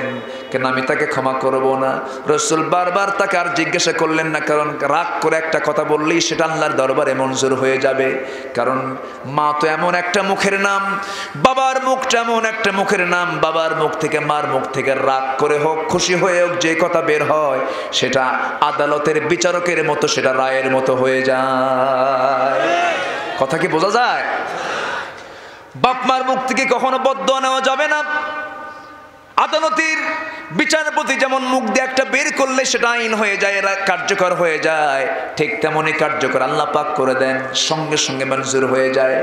আব্দুর রহমান সুদাইসি কাবা শরীফের ইমাম, ছোট্টবেলায় উনি একটু ডান পিঠে ছিলেন। একদিন রাগ করে সুদাইসির আম্মা ছেলেটার প্রতি রাগ করে বলছে, তুই বড় হলে আর কি হবি? তুই যত বড় ডান পিঠে, যত বড় দুষ্ট, তুই বড় হলে আর কি হবি? কাবা শরীফের ইমাম হবে। এই তো কাবা শরীফের মানে এই কথাটা বলেছেন তিনি হালকা করে বলে ফেলেছেন, কিন্তু আল্লাহ রাব্বুল আলামিন তার হালকা কথাটাই ভারী বানাইয়া কবুল করে নিয়েছেন। জোরে বলে সুবহানাল্লাহ। আলকামার মা চুপ মেরে আছেন। রাসূল বলেন, সাহাবীরা তোমরা আগুন সংগ্রহ করো, জ্বালানি সংগ্রহ করো। এই কথা শোনার সঙ্গে সঙ্গে আলকামার মার বুকে টান লেগে গেছে। বলছেন, ইয়া রাসূলুল্লাহ, আপনি আগুন দিয়ে কি করবেন? রাসূল বলেন, অবাধ্য সন্তানকে আগুনে জ্বালায় শেষ করে দেব। সঙ্গে সঙ্গে মার চোখে পানি। মা বলছে, ইয়া রাসূলুল্লাহ, আমার রাগ ছিল কিন্তু এখন আর রাগ নাই, কেমন করে সহ্য করবো? এই আগুনের ভিতরে আমার ছেলেকে মারবে। আমার সন্তানকে আমি ডেলিভারির যন্ত্রণা সহ্য করেছি, 9 মাস পেটে ধারণ করেছি, দুগ্ধ পান করেছি, এত কষ্ট আমি আমার সন্তানের জন্য করলাম। আমার সন্তান যত বড় বেয়াদবি করেছে, সব বেয়াদবি আমি মন থেকে ধুয়ে মুছে সাফ করে আমি তাকে মাফ করে দিলাম। আমার নবীজি সঙ্গে সঙ্গে সংবাদ শুনলেন, দেখো তো আলকামার কি অবস্থা।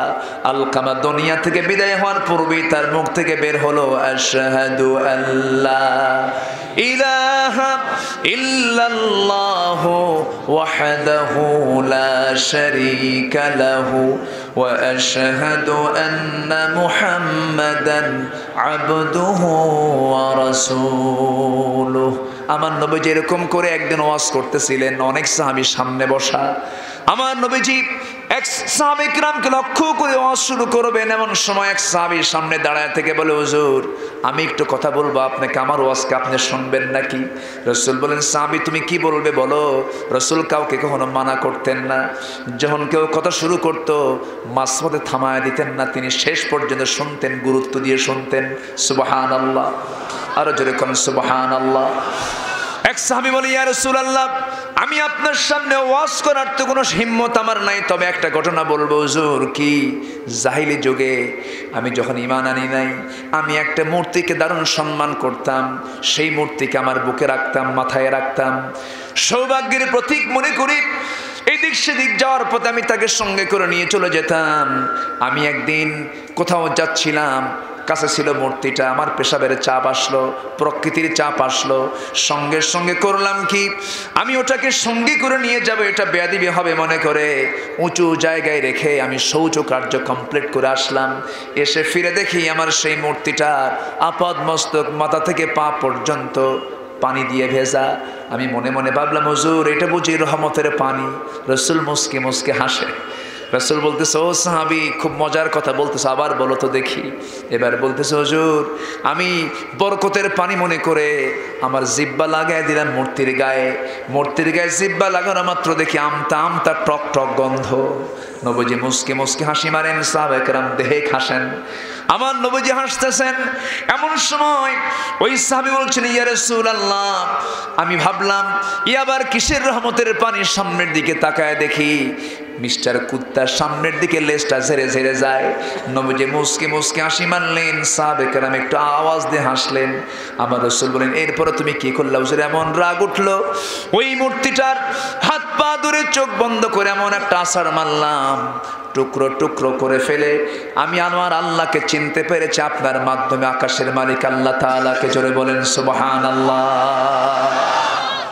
আমার নবীজি ওয়াজ করতেন, ওয়াজ শুনতেন, সবার কথাগুলো ফ্রি হয়ে শুনতেন, কাউকে হেও করতেন না। ছোট বড় সবার সঙ্গে তিনি মিশে যেতেন। জোরে বলেন সুবহানাল্লাহ। এই যে ছোট্ট বাচ্চারা মাহফিল আসছে, আমার নবীর মাহফিলের সামনে সামনে বাচ্চারা থাকতো। জোরে কোন সুবহানাল্লাহ। মসজিদগুলো বাচ্চাদের ভরে যেত, সাহাবীরা আসতেন তাদের বাচ্চাগুলোকে নিয়ে আসতেন। কিন্তু এখন বাচ্চাকে নিয়ে আসবে কখন? বাচ্চার বাপই তো নামাজ পড়ে না, ঠিক কিনা? মসজিদ ভরে গেছে বুড়া দিয়া। কি দিয়া? মসজিদ ভরে গেছে কি দিয়ে? মসজিদে বুড়া মানুষ ফজর নামাজ, ম্যাক্সিমাম মসজিদ আপনি জরিপ করে দেখবেন বুড়া মানুষগুলো ফজরের নামাজে যায়। ইয়াং ছেলে পেলে খুঁজে পাওয়া কম যায়, ঠিক কিনা বলেন? আমি কি ভুল বলতেছি? কিন্তু মসজিদে বাচ্চারা যাবে কম না বেশি বলেন?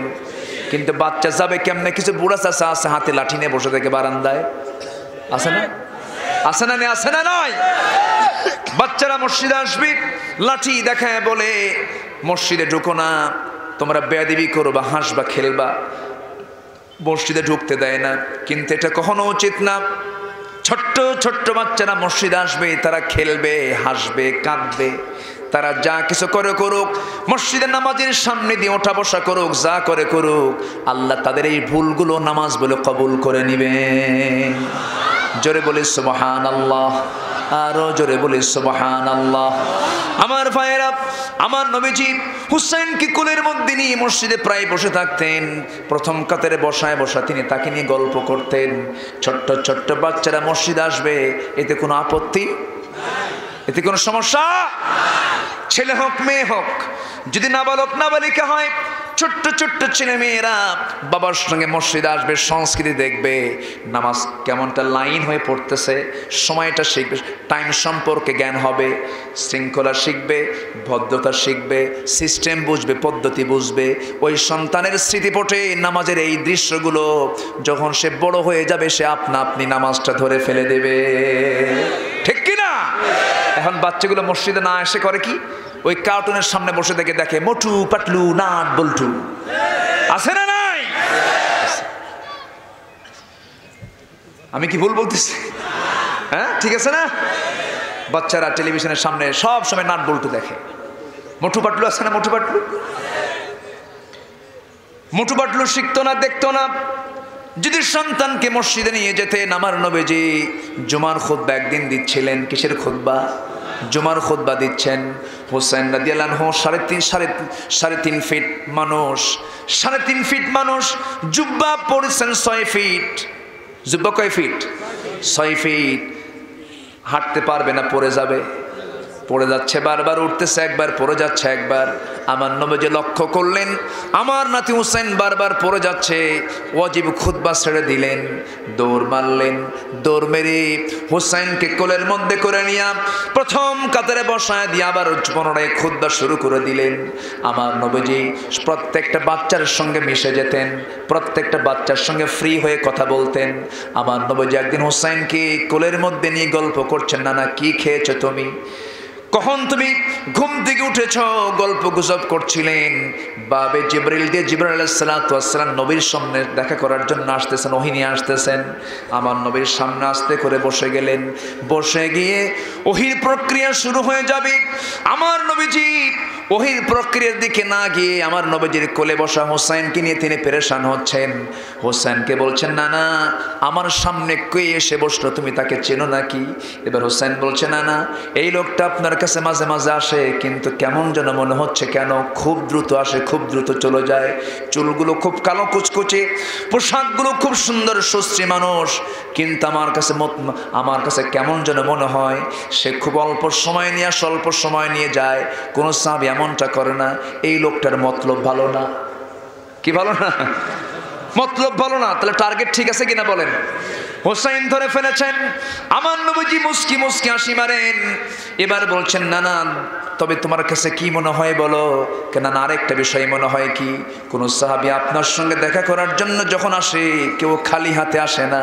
কারণ আপনার সঙ্গে দেখা করতে আসতে নিলে কেউ না কেউ কিছু না কিছু হাতের মধ্যে নিয়ে আসে। কেউ খেজুর নিয়ে আসে, উটের দুধ নিয়ে আসে, উটের গোশত নিয়ে আসে, কাপড় চোপড় নিয়ে আসে। আপনারা আহলে সুফার সদস্যরা না খেয়ে থাকে, তাদের কিছু উপকার হয়, কল্যাণ হয়। আর এই লোকটা মাঝে মাঝে আপনার কাছে আসে, কোনোদিন দেখলাম না হাতের মধ্যে কিছু নিয়ে আসলো, কিপটা মার্কা। কৃপণ মার্কা লোক। আমার রাসূল মুস্কি মুস্কি হাসি দিয়ে জিব্রাইলের চেহারার দিকে তাকায়া চোখের ভাষায় বোঝাচ্ছেন, জিব্রাইল নাতির কবলে পড়ছে, আমার নাতি আমারও ছাড়ে না। জোরে বলে সুবহানাল্লাহ। লাকাদ কানা লাকুম ফি রাসূলিল্লাহি উসওয়াতুন হাসানা। আমার নবীজি মুস্কি মুস্কি হাসি মারছেন, জিব্রাইল চুপ মেরে বসে আছেন। যদি বর্ণনা একটু দুর্বল, এই পর্যায়ে আল্লাহ বলছেন, ওরে জিব্রাইল, প্রিয় দোস্তের প্রিয় নাতি হুসাইন যখন শখ করেই ফেলেছে, তোমার পকেট থেকে কিছু খসায়া ছাড়বে, তোমার পকেটে হাত দিয়ে দেখো, জান্নাতের আঙ্গুরের ছড়া আমি তোমার পকেটে ঢুকায়া দিলাম। আঙ্গুরের ছড়া জিব্রাইল পকেট থেকে বের করে নবীর সামনে ঝুলায়া রাখলেন। ঝুলন্ত আঙ্গুর দেখে রাসূল বলছেন, না না, কে বলেছে তোমার কৃপণ সাহাবী, দেখো কি সুন্দর টসটস আঙ্গুর এনেছে, তুমি এখন খাও। হোসেন বলে, না না, এতক্ষণ ভাবছিলাম সাধারণ কৃপণ, এখন দেখি মারাত্মক কৃপণ। কেন? পকেট আঙ্গুর থুই আঙ্গুর বের করে না। জোরে বলে সুবহানাল্লাহ, আরো জোরে বলে সুবহানাল্লাহ। লাকাদ কানা লাকুম ফি রাসূলিল্লাহি উসওয়াতুন হাসানাহ ওয়া ইন্নাকা লাআলা খুলুকিন আযীম। আমার নবীজি এবার বলছেন, না না, মেহমান কেমন করে জব্দ কেন করছো? না না, জব্দ করতে নেই, মেহমানকে সম্মান করা ওয়াজিব। মান কানা ইউমিনু বিল্লাহি ওয়াল ইয়াউমিল আখির ফালইকরিম দাইফা। যে ব্যক্তি আল্লাহর প্রতি বিশ্বাস আনবে, পরকালকে বিশ্বাস করবে, সে যেন মেহমানকে সম্মান করে। আমার নানা আর বলো না, খুব তুমি কষ্ট দিচ্ছ মেহমানকে, তুমি এখন খাও। তিনি বলছেন, না না, মেহমানকে আর কষ্ট দেব না, তবে মেহমান আগে খায় না, বাড়িওয়ালা আগে খায়। কে মেহমান আগে খায়? আমি হলাম বাড়ির মানুষ, মেহমান কাকে খাওয়ান? জিব্রাইল কয়, আল্লাহ কোন মুসিবতে পড়লাম, খাওয়া তো বুঝি না।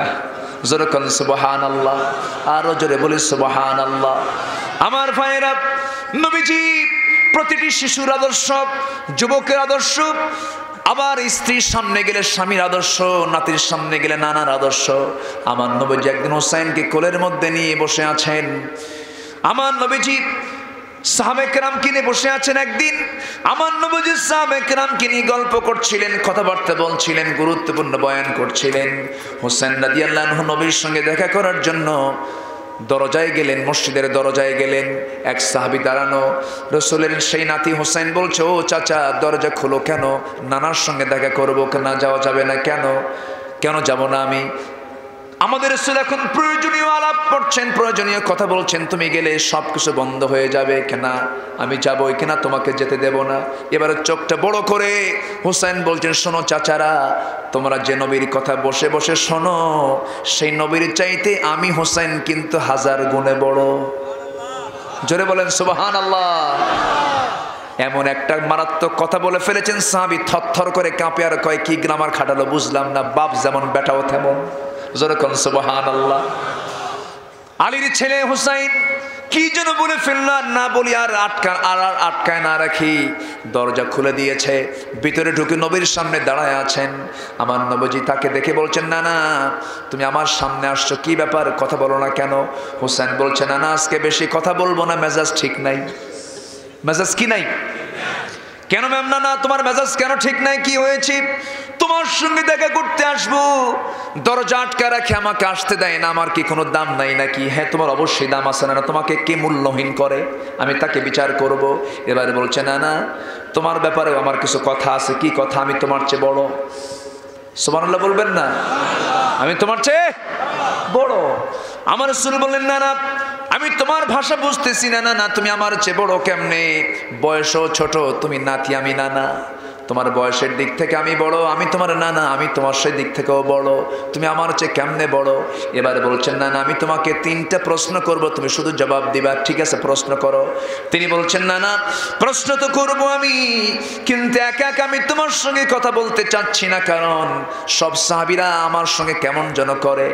আমি আপনার সাহাবীদেরকে সামনে আনতে চাই, সবাইকে আপনার সামনে বসায় দেন, আমি আপনাকে সবার সামনে প্রশ্নগুলো করব। সব সাহাবী নবীর সামনে এসে জড়ো হয়ে গেল। এবার বলছে, না না, আপনি বলুন তো আমার প্রিয় বসার জায়গা কোনটা? রাসূল এবার মুস্কি হাসি মেরে বলছে, না না রে, আমি তোর সঙ্গে তো খেলাধুলা করি, আমার বুকের উপরে তুই বসিস সব সময়ের জন্য। জোরে বলি সুবহানাল্লাহ। আমার নবীজি কেবল হোসেন বলছেন, না না, তুমি এখন শুয়ে পড়ো, আমি তোমার বুকে বসবো। জোরে কোন সুবহানাল্লাহ। আমি তোমার বুকের উপরে বসবো, নবীজির বুকের উপরে বসি, বুক থাবড়ায় থাবড়ায় বলছে না না তুমি বলো তো দেখি তোমার আব্বার নামটা কি।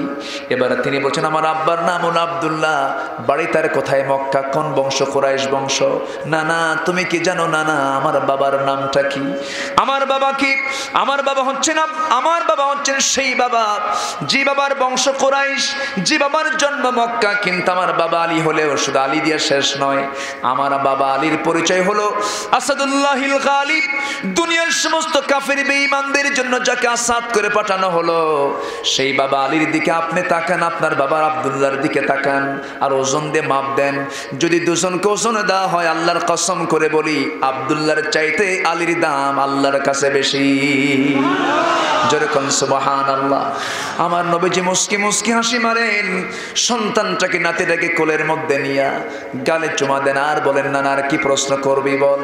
এবার বলছেন না না আপনি বলুন তো আপনার মার নামটা কি। আমার নবীজি মুস্কি মুস্কি হাসি মেরে বলছেন আমিনা, বাড়ি তার কোথায়? মদিনা। আমিনা বাড়ি তার মদিনা, এইটুকুই তার পরিচয় শেষ। কিন্তু না না আপনি কি জানেন আমার মার পরিচয়টা কি? আমার মা তো সেই মা যে মা রক্তের মধ্যে আপনার রক্ত লুকানো আছে। আমার মা তো সেই মা যে মা আল্লাহ রাব্বুল আলামিন সাইয়্যিদাতুন নিসাই আহলিল জান্নাহ, জান্নাতের সমস্ত মহিলাদের সর্দারিনী করেছেন। সেই মা খাতুনে জান্নাত মা ফাতিমা এক পাল্লায় দেন, আপনার মা আমিনা এক পাল্লায় দিয়ে দেন। আল্লাহর কসম করে বলি আমার মার ওজনটাই বেশি ভারী হয়ে যাবে। আমার নবীজি চুপ মেরে গেছেন, চোখে পানি টলমলো করছে, রাসূল কাঁদতেছেন। এরপরে বলছেন না না আর কি প্রশ্ন করবি রে নানা বল। এবার বলছে না না তুমি বলো তো তোমার নানার নামটা কি। সাহাবায়ে কেরামের ভিতরে কান্নার রোল পড়ে গেছে, নবীজিও কান্দেন, সাহাবীরাও কান্দেন। এবার বলছেন না না তুমি বলো তোমার নানার নামটা কি। রাসূল বলছেন আমার নানার নাম হলো হাফজহরি, বাড়ি তার কোথায়? মদিনায়। ও নানা এখন আপনি বলুন আমার নানার নামটা কি। আমার নানা তো সাধারণ কোনো নানাদের মতো নানা নন। আমার নানার সম্মান হলো আল্লাহর পরে আখির জামানার পয়গম্বর জনাবে মুহাম্মদ রাসূলুল্লাহ সাল্লাল্লাহু আলাইহি সাল্লাম। আমার নানা মুহাম্মদ সাল্লাল্লাহু আলাইহি সাল্লামকে এক পাল্লায় দেন, আপনার নানা আফজরুকে এক পাল্লায় দিয়ে দেন, আমার নানার ওজনটাই বেশি ভারী হয়ে যাবে। আমার নবীজি সঙ্গে সঙ্গে হুসাইনকে কোলের মধ্যে তুলে নিয়া চুমুতে চুমুতে আপাত মস্তক ভরে ফেললেন, আর বলছেন নানা রে আল্লাহর কসম করে বলি না না আমি আল্লাহর পয়গম্বর হওয়ার পর আজকে আমি তোর কাছে সত্যি কথার যুক্তিতে হেরে গেলাম। জোরে বলি সুবহানাল্লাহ, আরো জোরে বলি সুবহানাল্লাহ। লাকাদ কানা লাকুম ফি রাসূলিল্লাহি উসওয়াতুন হাসানা। সেই তো আমার মডেল হবেন, তিনি তো আমার মডেল হবেন, যিনি বাবার আদর্শ, যিনি নানার আদর্শ, যিনি স্বামীর আদর্শ, যিনি যোদ্ধার আদর্শ, যিনি ইমামের আদর্শ, যিনি নামাজের আদর্শ, সমস্ত আদর্শ যার মধ্যে আল্লাহ পাক পুরোপুরি করে দিয়েছেন তিনি কে। মা আতাকুমুর রাসূল ফাখুযু ওয়া মা নাহাকুম আনহু ফান্তাহু। জোরে বলি আল্লাহু আকবার, আরো জোরে বলি আল্লাহু আকবার। আমার ভাইরা সেই জন্য আমরা সবচেয়ে বেশি ভালোবাসবো এক নাম্বার কাকে? আসতে বলবেন না কাকে? প্রশংসা করব কার? সকল ক্ষেত্রে প্রশংসা করব কার? নামটা নেব কার? সব সময় যেন সবার আগে কার নাম নেব? সবার আগে কার নাম? সবচেয়ে বড় ভালোবাসা কার? আল্লাহর ভালোবাসা। হাঁচি আসে না? হঠাৎ করে কাজ করতে করতে হাঁচি চলে আসে, হাঁচি উঠলে পরে হাঁচি দেওয়ার মাত্রই কি বলবো আমরা? আরো জোরে, আরো জোরে। যখন কেউ হাঁচির এই প্রশংসা শুনবে আলহামদুলিল্লাহ, পাশের লোক সে কি বলবে? আরো জোরে। ওই ইয়ারহামুকাল্লাহ যখন ওই বান্দা শুনবে তখন কি বলবে? ইয়াহদিকুমুল্লাহ। কেন, কি জন্য? এই হাদিস কি রিসার্চ করে ইন্নাল্লাহা ইউহিব্বুল উতাস ওয়া ইয়াকরাহুত তাসাউব। আল্লাহ পাক হাঁচি কি ভালোবাসেন, হাইকে অপছন্দ করেন। হাই তোলে না। এখন কিসের সময় বলেন তো? এখন কি তোলার সময়? ঘুমের সময় তো হাই ওঠে, হাই ওঠে না? ঘুম পেতে চায়। হাইকে আল্লাহ পাক অপছন্দ করেন, হাঁচিকে আল্লাহ পাক পছন্দ করেন। হাঁচি যখন বান্দা দেয়, হাঁচিতে রোগ সৃষ্টি হয় না, রোগ সেরে যায়। বলেন কিসের কি সেরে যায়? রাসূল কত আগে বলে দিলেন, তোমরা আলহামদুলিল্লাহ বলো। এই হাঁচিকে রিসার্চ করা হয়েছে। যখন কোনো মানুষ যখন হাঁচি মারে একবার, ওই হাঁচির যে গতি, হাঁচির গতি হলো প্রতি ঘন্টায় 160 মাইল। গতিটা মনে হয় কম হয়ে গেছে, কেউ তো সুবহানাল্লাহ বললেন না। একটু জোরে বলি সুবহানাল্লাহ। হাঁচির গতি কত? 100। এমন গতি কি কোনো রোড আছে আমার দেশে? আছে? এত গতি সম্পন্ন হাঁচি কেন হলো? এর মূল কারণ হলো বান্দা যখন হাঁচি দেয়, হাঁচি তখনই আসে, আবার কিন্তু কোটা মেরে জোর করেও হাঁচি মারে, ওটা কিন্তু না। কি কথাকে বোঝা গেল? ভিতরে ঢুকায় দিয়ে সেই হাঁচি কিন্তু হাঁচি নয়। ন্যাচারাল যে হাঁচিটা আপনার আসবে, সেই হাঁচি আসার সঙ্গে সঙ্গে মাথার ভিতরে সূক্ষ্ম সূক্ষ্ম নার্ভ আছে, সূক্ষ্ম সূক্ষ্ম পয়েন্ট আছে, জয়েন আছে। যখন কোনো বান্দা 160 মাইল বেগে যখন একটা হাঁচি ফেলে, সমস্ত নার্ভগুলো তখন সক্রিয় হয়ে যায়, আর 3 থেকে 4 হাজার জীবাণুর সঙ্গে সঙ্গে তার শরীর থেকে, মাথা থেকে ঝেড়ে বাইরে বের হয়ে যায়। জোরে বলে সুবহানাল্লাহ। এই জন্য হাঁচি দেওয়ার সঙ্গে সঙ্গে আমরা কি বলি? আলহামদুলিল্লাহ। হাই উঠলে কি বলি? লা হাওলা ওয়ালা কুওয়াতা ইল্লা বিল্লাহ বলে ফেলি। কেন বলি? কারণ হাঁচি যখন দেওয়া হয় ভিতর থেকে বাইরে বের হয়ে যায়, আর হাই যখন তুলবেন আপনি তখন বাইরে থেকে ভিতরে ওঠে, জীবাণুগুলো ভিতরের দিকে ঢুকতে থাকে। ওই জীবাণু থেকে বাঁচার জন্য আশ্রয় চাইবো আমরা কার কাছে? আসতে বলবেন না, কার কাছে? সিন আশ্রয় চাইতেছে কার কাছে? সিন আল্লাহর কাছে না, কিন্তু আল্লাহ মানে না। করোনা করোনা করোনা ঢুকছে না ওই জায়গায়? করোনা ঢুকেছে, কেন ঢুকবে না? ঢোকার কারণও আছে, ঠিক কি না? আমরা দোয়া করি মানবতার জন্য, আমরা দোয়া করি আল্লাহ তুমি এই বিপদ থেকে পৃথিবীবাসীকে হেফাজত করো। জোরে বলি আল্লাহুম্মা আমিন। কিন্তু ওই চীনের রাষ্ট্রপক্ষ 10 লক্ষ উইঘরের মুসলমানদেরকে জোর করে রোজা ভাঙিয়ে দিয়েছে, নামাজে বাধা দিয়েছে, হেজাব নেকাব টেনে ছিঁড়েছে। এখন এমন ভাইরাস ঢুকছে, এখন নেকাব আর হিজাব ছাড়া কোনো উপায় নেই, ঠিক কি না? ইসলাম মানলে কল্যাণ না অকল্যাণ? ইসলাম মানলে কল্যাণ না অকল্যাণ? আমরা ইসলাম মানবো, দিন মানবো, কোরআন মানবো। জোরে বলি ইনশাআল্লাহ। 1 নম্বর ভালোবাসা কার? নম্বর 2 মুহাম্মদ সাল্লাল্লাহু। এর মধ্যে কি 14 ফেব্রুয়ারি আছে? 14 ফেব্রুয়ারি আছে? ওরে বাপরে বাপ। 14 ফেব্রুয়ারি আসলে পরে, পহেলা বৈশাখ আসলে পরে, হ্যাঁ কোন কিছু বলেন?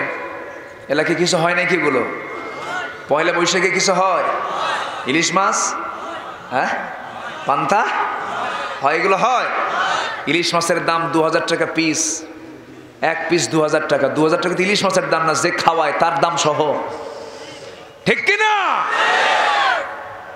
হলুদ শাড়ি পরে আপনাকে খাওয়াচ্ছে পান্তা সহ ইলিশ, ওই হলুদ শাড়ির দিকে ছায়া থাকবেন আর খাবেন, দাম হলো 2000 টাকা। এই সমস্ত নোংরামি মুসলমান কখনো লালন করতে পারে না। এগুলো মুসলমানদের সভ্যতা নয়। যেখানেই বেহায়াপনা সেখানে ইসলাম থাকতে পারে, কিন্তু আফসোস লাগে আমার দেশে এখন আলেমদের বিরুদ্ধে ফতুয়া দেয় রাস্তার নর্তকীরা, ঠিক কিনা? সম্মানিত ভাইয়েরা, সম্মানিত বন্ধুগণ, অশ্লীলতা, বেহায়াপনা যাদের নিত্যদিনের কাজ, তাদের মুখে আলেমদের বিরুদ্ধে কথা বলা মানায় না। দয়া করে নিজে ভালো না হলেও আলেমদের দিকে বিরূপ দৃষ্টিতে তাকায়ও না, ধ্বংস হয়ে যাবা। সম্মানিত ভাইয়েরা, একজন আলেমের মৃত্যু মানে জগতের মৃত্যু। আলেমদের সম্মান কে দিয়েছেন? আমি কোনো আলেম না ভাই, আমি ছোটখাটো একজন মানুষ।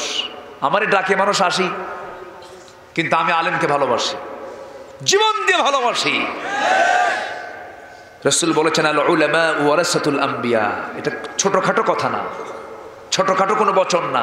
আল উলামা ওয়ারাসাতুল আম্বিয়া, আলেমরা হচ্ছে নবীদের উত্তরসূরি।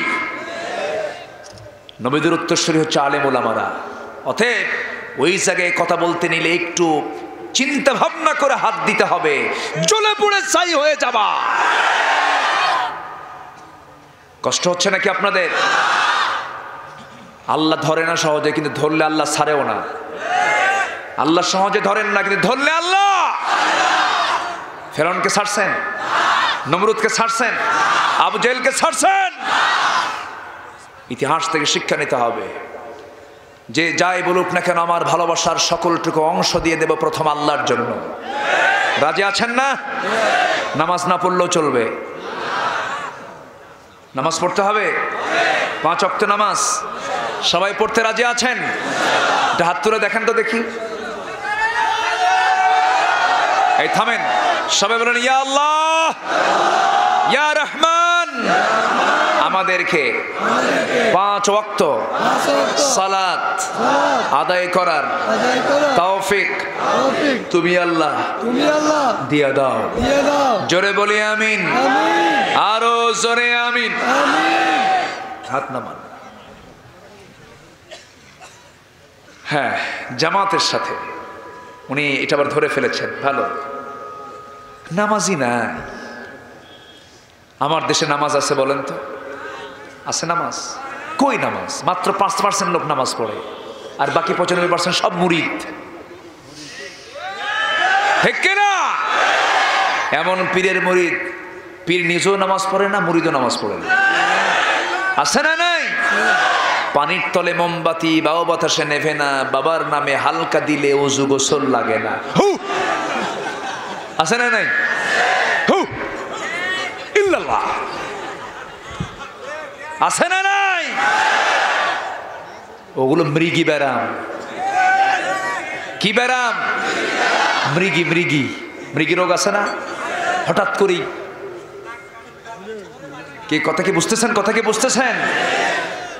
সম্মানিত ভাইয়েরা, এগুলো কোনো ইসলামে নাই, এগুলো ইসলামের নোংরামে, এগুলো নাই ইসলামে। ফাইনা তাযহাবুন, কোন দিকে দৌড় মারো? আল্লাহর কথা আছে না নাই বলেন তো? ফাইনা তাযহাবুন, কোন দিকে লাফালাফি করো? বাসের আগায় ওঠো কেন? ঠিক কি না? ফাইনা তাযহাবুন, কোন দিকে লাফাও, কোন দিকে যাও? ইন হুয়া ইল্লা যিকির, এটাই তো জিকির, কোরআনই তো জিকির। ওটাতে জিকির নাই, ওটাতে ভণ্ডামি। কথা বোঝা গেল? কথা বোঝা যায়? ওরে বাপ রে বাপ, জিকির করতে করতে যে জিকিরের লিডার, তার কাছে চলে আসে মুরিদ, পাগলা হয়ে লাফ মেরে মঞ্চে ওঠে। মঞ্চে ওঠে তার এরকম করে ঝাঁকায় ঝাঁকায় বলে তুই আল্লাহ, তুই আল্লাহ। জোরে কর নাউজুবিল্লাহ। তোমার জিকিরের, এই থামেন, তোমার জিকিরের তাজাল্লিতে যদি তোমারে আল্লাহ কয়, ওটা জিকিরের পন্থা নয়। ঠিক কি না? কষ্ট। আল্লাহর কসম, আমি পীরের বিরুদ্ধের কোনো লোক নই, আমি পীরকে ভালোবাসি। আবার কালকে বলবেন না যে হুজুর আসছিল সুবর্ণচর পীরদের বাঁশ দিয়ে গেছে, এটা না।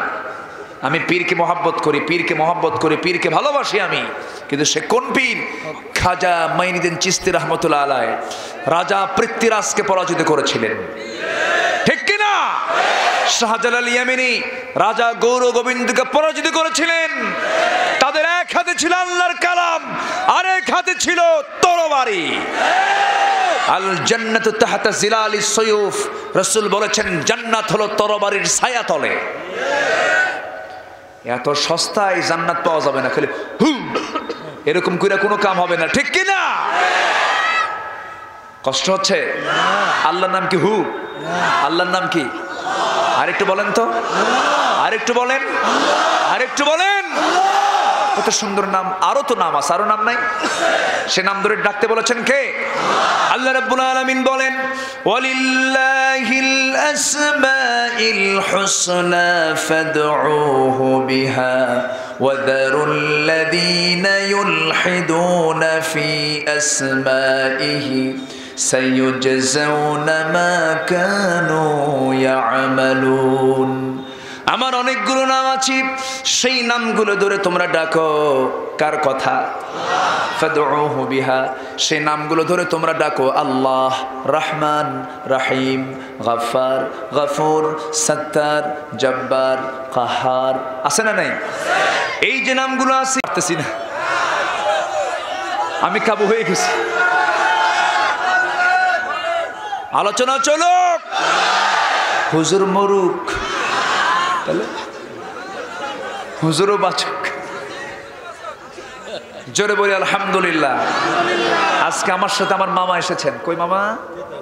মামা আছেন তো? আজকে মামা মানে প্রথম আসলেন। আজ থেকে 4 বছর আগে এক প্রোগ্রামে গিয়েছিলাম। মামাকে সহজে নেওয়া যায় না, আমার সম্পর্কে উনি মামা হচ্ছেন। নোয়াখালী শুনতে এখন বোঝেন, মামার বাড়ি যদি নোয়াখালী হয়, নানার বাড়ি কি? মামার বাড়ি যদি নোয়াখালী হয়, নানার বাড়ি কোথায়? নোয়াখালী তো হওয়ার কথা। বলেন, মামা আছে যেখানে, নানা আছে সেখানে। মামার বাড়ি আর নানা বাড়ি কয়টা হয়? দুটো না একটা? কয়টা? একটা। তো যাই হোক, খুব ভালো, বলি আলহামদুলিল্লাহ। আজকে সুন্দর লাগলো আপনাদের দেখে। মানুষের কোনো নড়াচড়া নেই, বলি আলহামদুলিল্লাহ। আরো কিছু শুনবেন? ভালোবাসা কয় প্রকার? বড় গুনাহ আছে না নাই? একটাও কি বলছি? বলেছি জুলুম। কি বলেছি? জুলুম। আরো আছে না?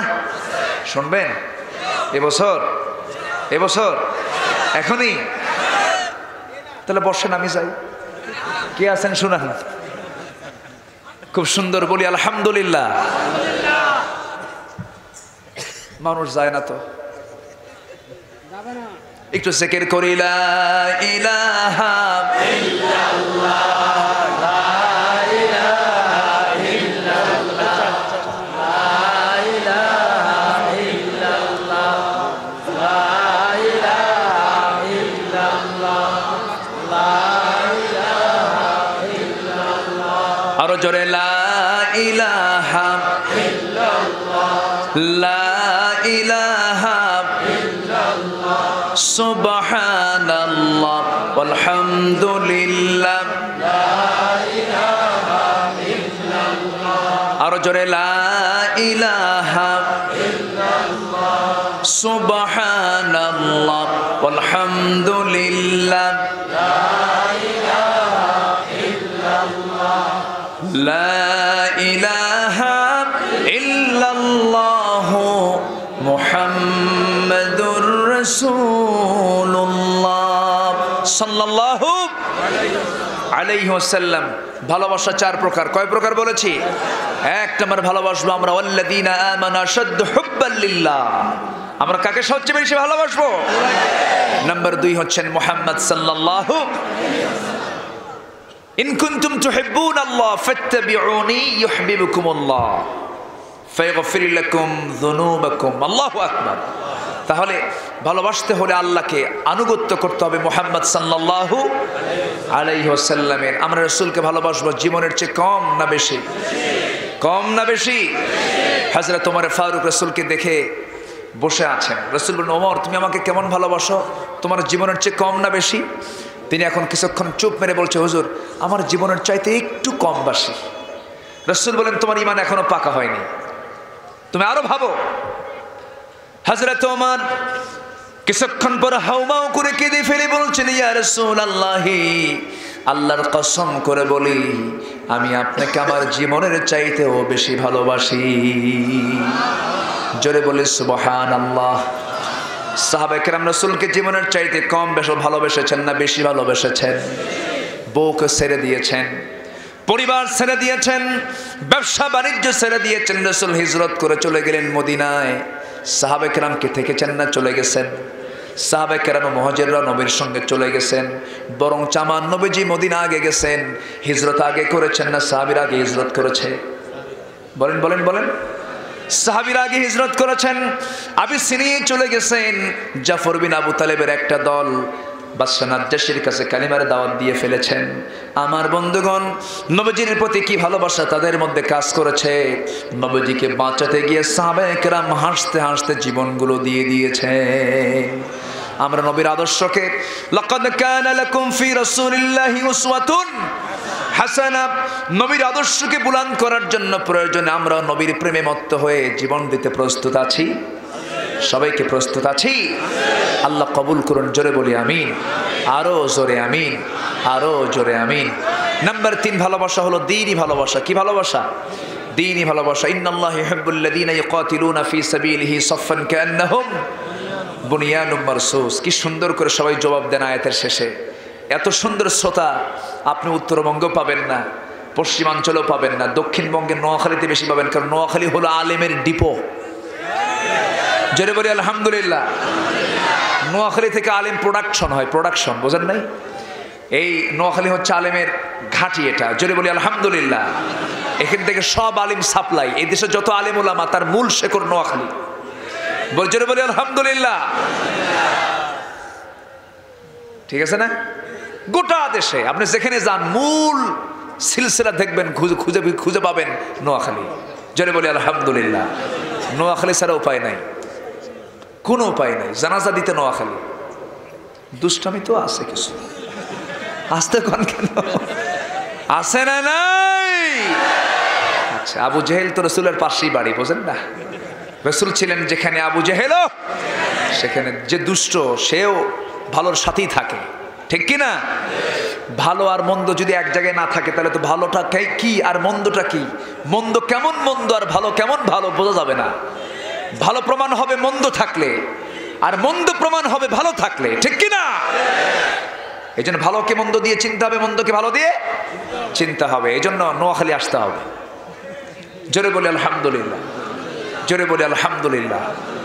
নোয়াখালী খুব ভালো অঞ্চল। আপনাদের কথা সুন্দর, আপনাদের আচরণ সুন্দর, আপনাদের ব্যবহার সুন্দর, অতিথিয়তা সুন্দর, সব কিছু সুন্দর। কেন হবে না? কারণ এই দেশে আমি লক্ষ্য করেছি আপনাদের ভিতরে যে শ্রদ্ধাবোধ, এই শ্রদ্ধাবোধ কিন্তু অন্য কোনো জেলায় এতটুকু পাওয়া যায় না যে শ্রদ্ধাটা আপনাদের ভিতরে আছে। আপনারা আলেমদের প্রতি যে সম্মান প্রদর্শন করেন, যে সম্মান শ্রদ্ধা রাখেন, এমন শ্রদ্ধা অন্য জেলায় খুব কম আছে। আলহামদুলিল্লাহ, জোরে বলি আলহামদুলিল্লাহ। এটা কিসের কারণে? আসতে বলুন না, কিসের কারণে? আমি কোনো আলেমকে শুধু সম্মান করি না, কোরআনের জন্য সম্মান করি। তার ভিতরে কি আছে? কোরআন আছে, এই জন্য আমি তাকে সম্মান করি। তাহলে এই সম্মান মূলত কার জন্য হবে? আল্লাহর জন্য হবে। কিন্তু আপনাদের ভাষা যে আমি মানে বলতে পারি না, বুঝি ভাষাটা আমি বলতে পারি না। আমি কি ইচ্ছি নাকি? হ্যাঁ, ভাত খাইছেননি? এই তো খুব সুন্দর ভাষা, বলি আলহামদুলিল্লাহ। আইলাম আতকা, আই রে কয় বাতকা, ঠিক আছে না? হ্যাঁ, খুব সুন্দর, বলি আলহামদুলিল্লাহ। মানে আপনাদের ভিতরে বাংলাও আছে, নোয়াখালীও আছে, দুটো মিক্সড হয়ে একটা ভাষা হয়ে গেছে। বলি আলহামদুলিল্লাহ, খুব সুন্দর। এরকম সুন্দর ভাষা তো আপনি অন্য কোথাও পাবেন না। যশোর তো যশোরই, যশোরের ভাষার ভিতরে কোনো ভোগিসগি নেই, একদম নির্ভেজাল বাংলা। ওরা রিক্সাওয়ালা যখন কথা বলে তখন মনে হয় প্রফেসর সাহেব কথা বলতেছে। রিক্সাওয়ালার ভাষাটাও প্রফেসর সাহেবের মতো। আমি যশোরের মোড়ে নামলাম, নেমে এক রিক্সাওয়ালাকে ডাক দিলাম, এসেই বলতেছে আসসালামু আলাইকুম হুজুর, আপনি কোথায় যাবেন? উঠুন, বসুন, নিয়ে যাই আপনার গন্তব্যস্থানে। ভাবলাম এটা কোন জায়গা থেকে পিএইচডি করে আসছেন। কি কথা কি বুঝতেছেন? কি কথা কি বোঝা গেল? তাহলে এখন বলেন এটা কি রিক্সাওয়ালার ভাষা? কিন্তু ওই এলাকার ভাষাই এরকম। বলেন আলহামদুলিল্লাহ। ছোট্ট বাচ্চা, এরকম ছোট্ট বাচ্চা সালাম দেয়, আসসালামু আলাইকুম হুজুর, আমার জন্য একটু দোয়া করবেন, দোয়া করতে ভুলবেন না কিন্তু হুজুর। কি কথা কি বুঝতেছেন? মানে ওদের ভাষাই হলো কবিদের মতো ভাষা। বলি আলহামদুলিল্লাহ। যশোর, সাতক্ষীরা, এই ভাষাগুলো মিষ্টি ভাষার মানুষ তারা। নোয়াখালীতে আবার আলাদা মিষ্টতা আছে। এই মিষ্টতা কে দিয়েছেন? আসতে বলবেন না, কে দিয়েছেন? আল্লাহ দিয়েছেন। আল্লাহ তুমি সবাইকে কবুল করে নাও। আমার বাড়িতে উত্তরবঙ্গে, উত্তরবঙ্গের ভাষাগুলো জানি। কোনো ভাষাই লোকালি কিন্তু বোঝা মুশকিল। বগুড়ার যে লোকাল ভাষা যে খুব সহজ তাও না, জটিল ভাষা। রংপুর তো আরও জটিল। রংপুরে র নাই, রংপুরে কি নাই? র নাই। বাড়ি কোথায়? অংপুর, ওরা র বলতে পারে না। সিরাজগঞ্জে দুনটা স দিয়ে শুরু, বাড়ি কোথায়? হিরাজগঞ্জ, দুনটা স নাই। কথা কি বোঝা গেল? রংপুরে র শেষ, সিরাজগঞ্জে স শেষ, নোয়াখালীতে প শেষ, ঠিক কিনা? নোয়াখালীতে কি শেষ? প শেষ, এখানে প নাই। কি কি হেরে গেছে? প হেরে গেছে। এখানে প হেরে গেছে। পানি হয় না, পানি কি হয়? হানি। হানি মানে মধু। এই যে মধু বলে ফেলছে, হানি মধু হয়ে গেছে। তো এক একটা এলাকা থেকে এক একটা হজব হয়ে গেছে, মাহজুফ কি হয়েছে?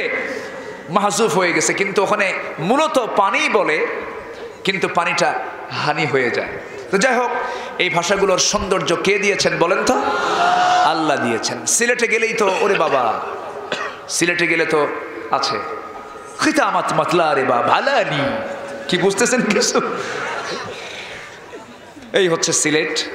ওরা ক নাই সিলেটে, ক নাই সিলেটে, কি নাই? ক। ক বলতে পারে না, কি খরবা মানে সব খ, ক হয় না। তাহলে সিলেটে ক শেষ, সিলেটে কর কবর, রংপুরে রর কবর, সিরাজগঞ্জে দুমতার সর কবর, নোয়াখালীতে প কবর, ঠিক কিনা? কেউ আরামে নাই। সব ভাষার মধ্যেই কিছু সমস্যা আছে না নাই? আচ্ছা, আবার ওই যে যশোরের কথা বললাম, যশোরের ভাষার মধ্যেও কিছু লোকাল আছে, স্থানীয় কিছু লোকাল আছে, কিন্তু খুব কম, সেটা ধরা যায় না সহজে। আল্লাহ পাক সবাইকে কবুল করে নিন। আসুন একটু মিষ্টি মনে সবার সঙ্গে একটু শেষে কিছু বাড়তি কথা যোগ করলাম। কষ্ট পাননি তো কেউ? আসুন আমরা এখন দোয়া করি। আমরা চাইবো কার কাছে? আসতে বলবেন না, কার কাছে? নাম্বার 4 ভালোবাসা হলো আত্মীয় স্বজনের ভালোবাসা, স্ত্রীর, বাপ মা, তারপরে আত্মীয় স্বজন, এগুলো ভালোবাসা আছে না নাই? ওয়াতিদাল কুরবা হাক্কাহু ওয়াল মিসকিন, আছে না?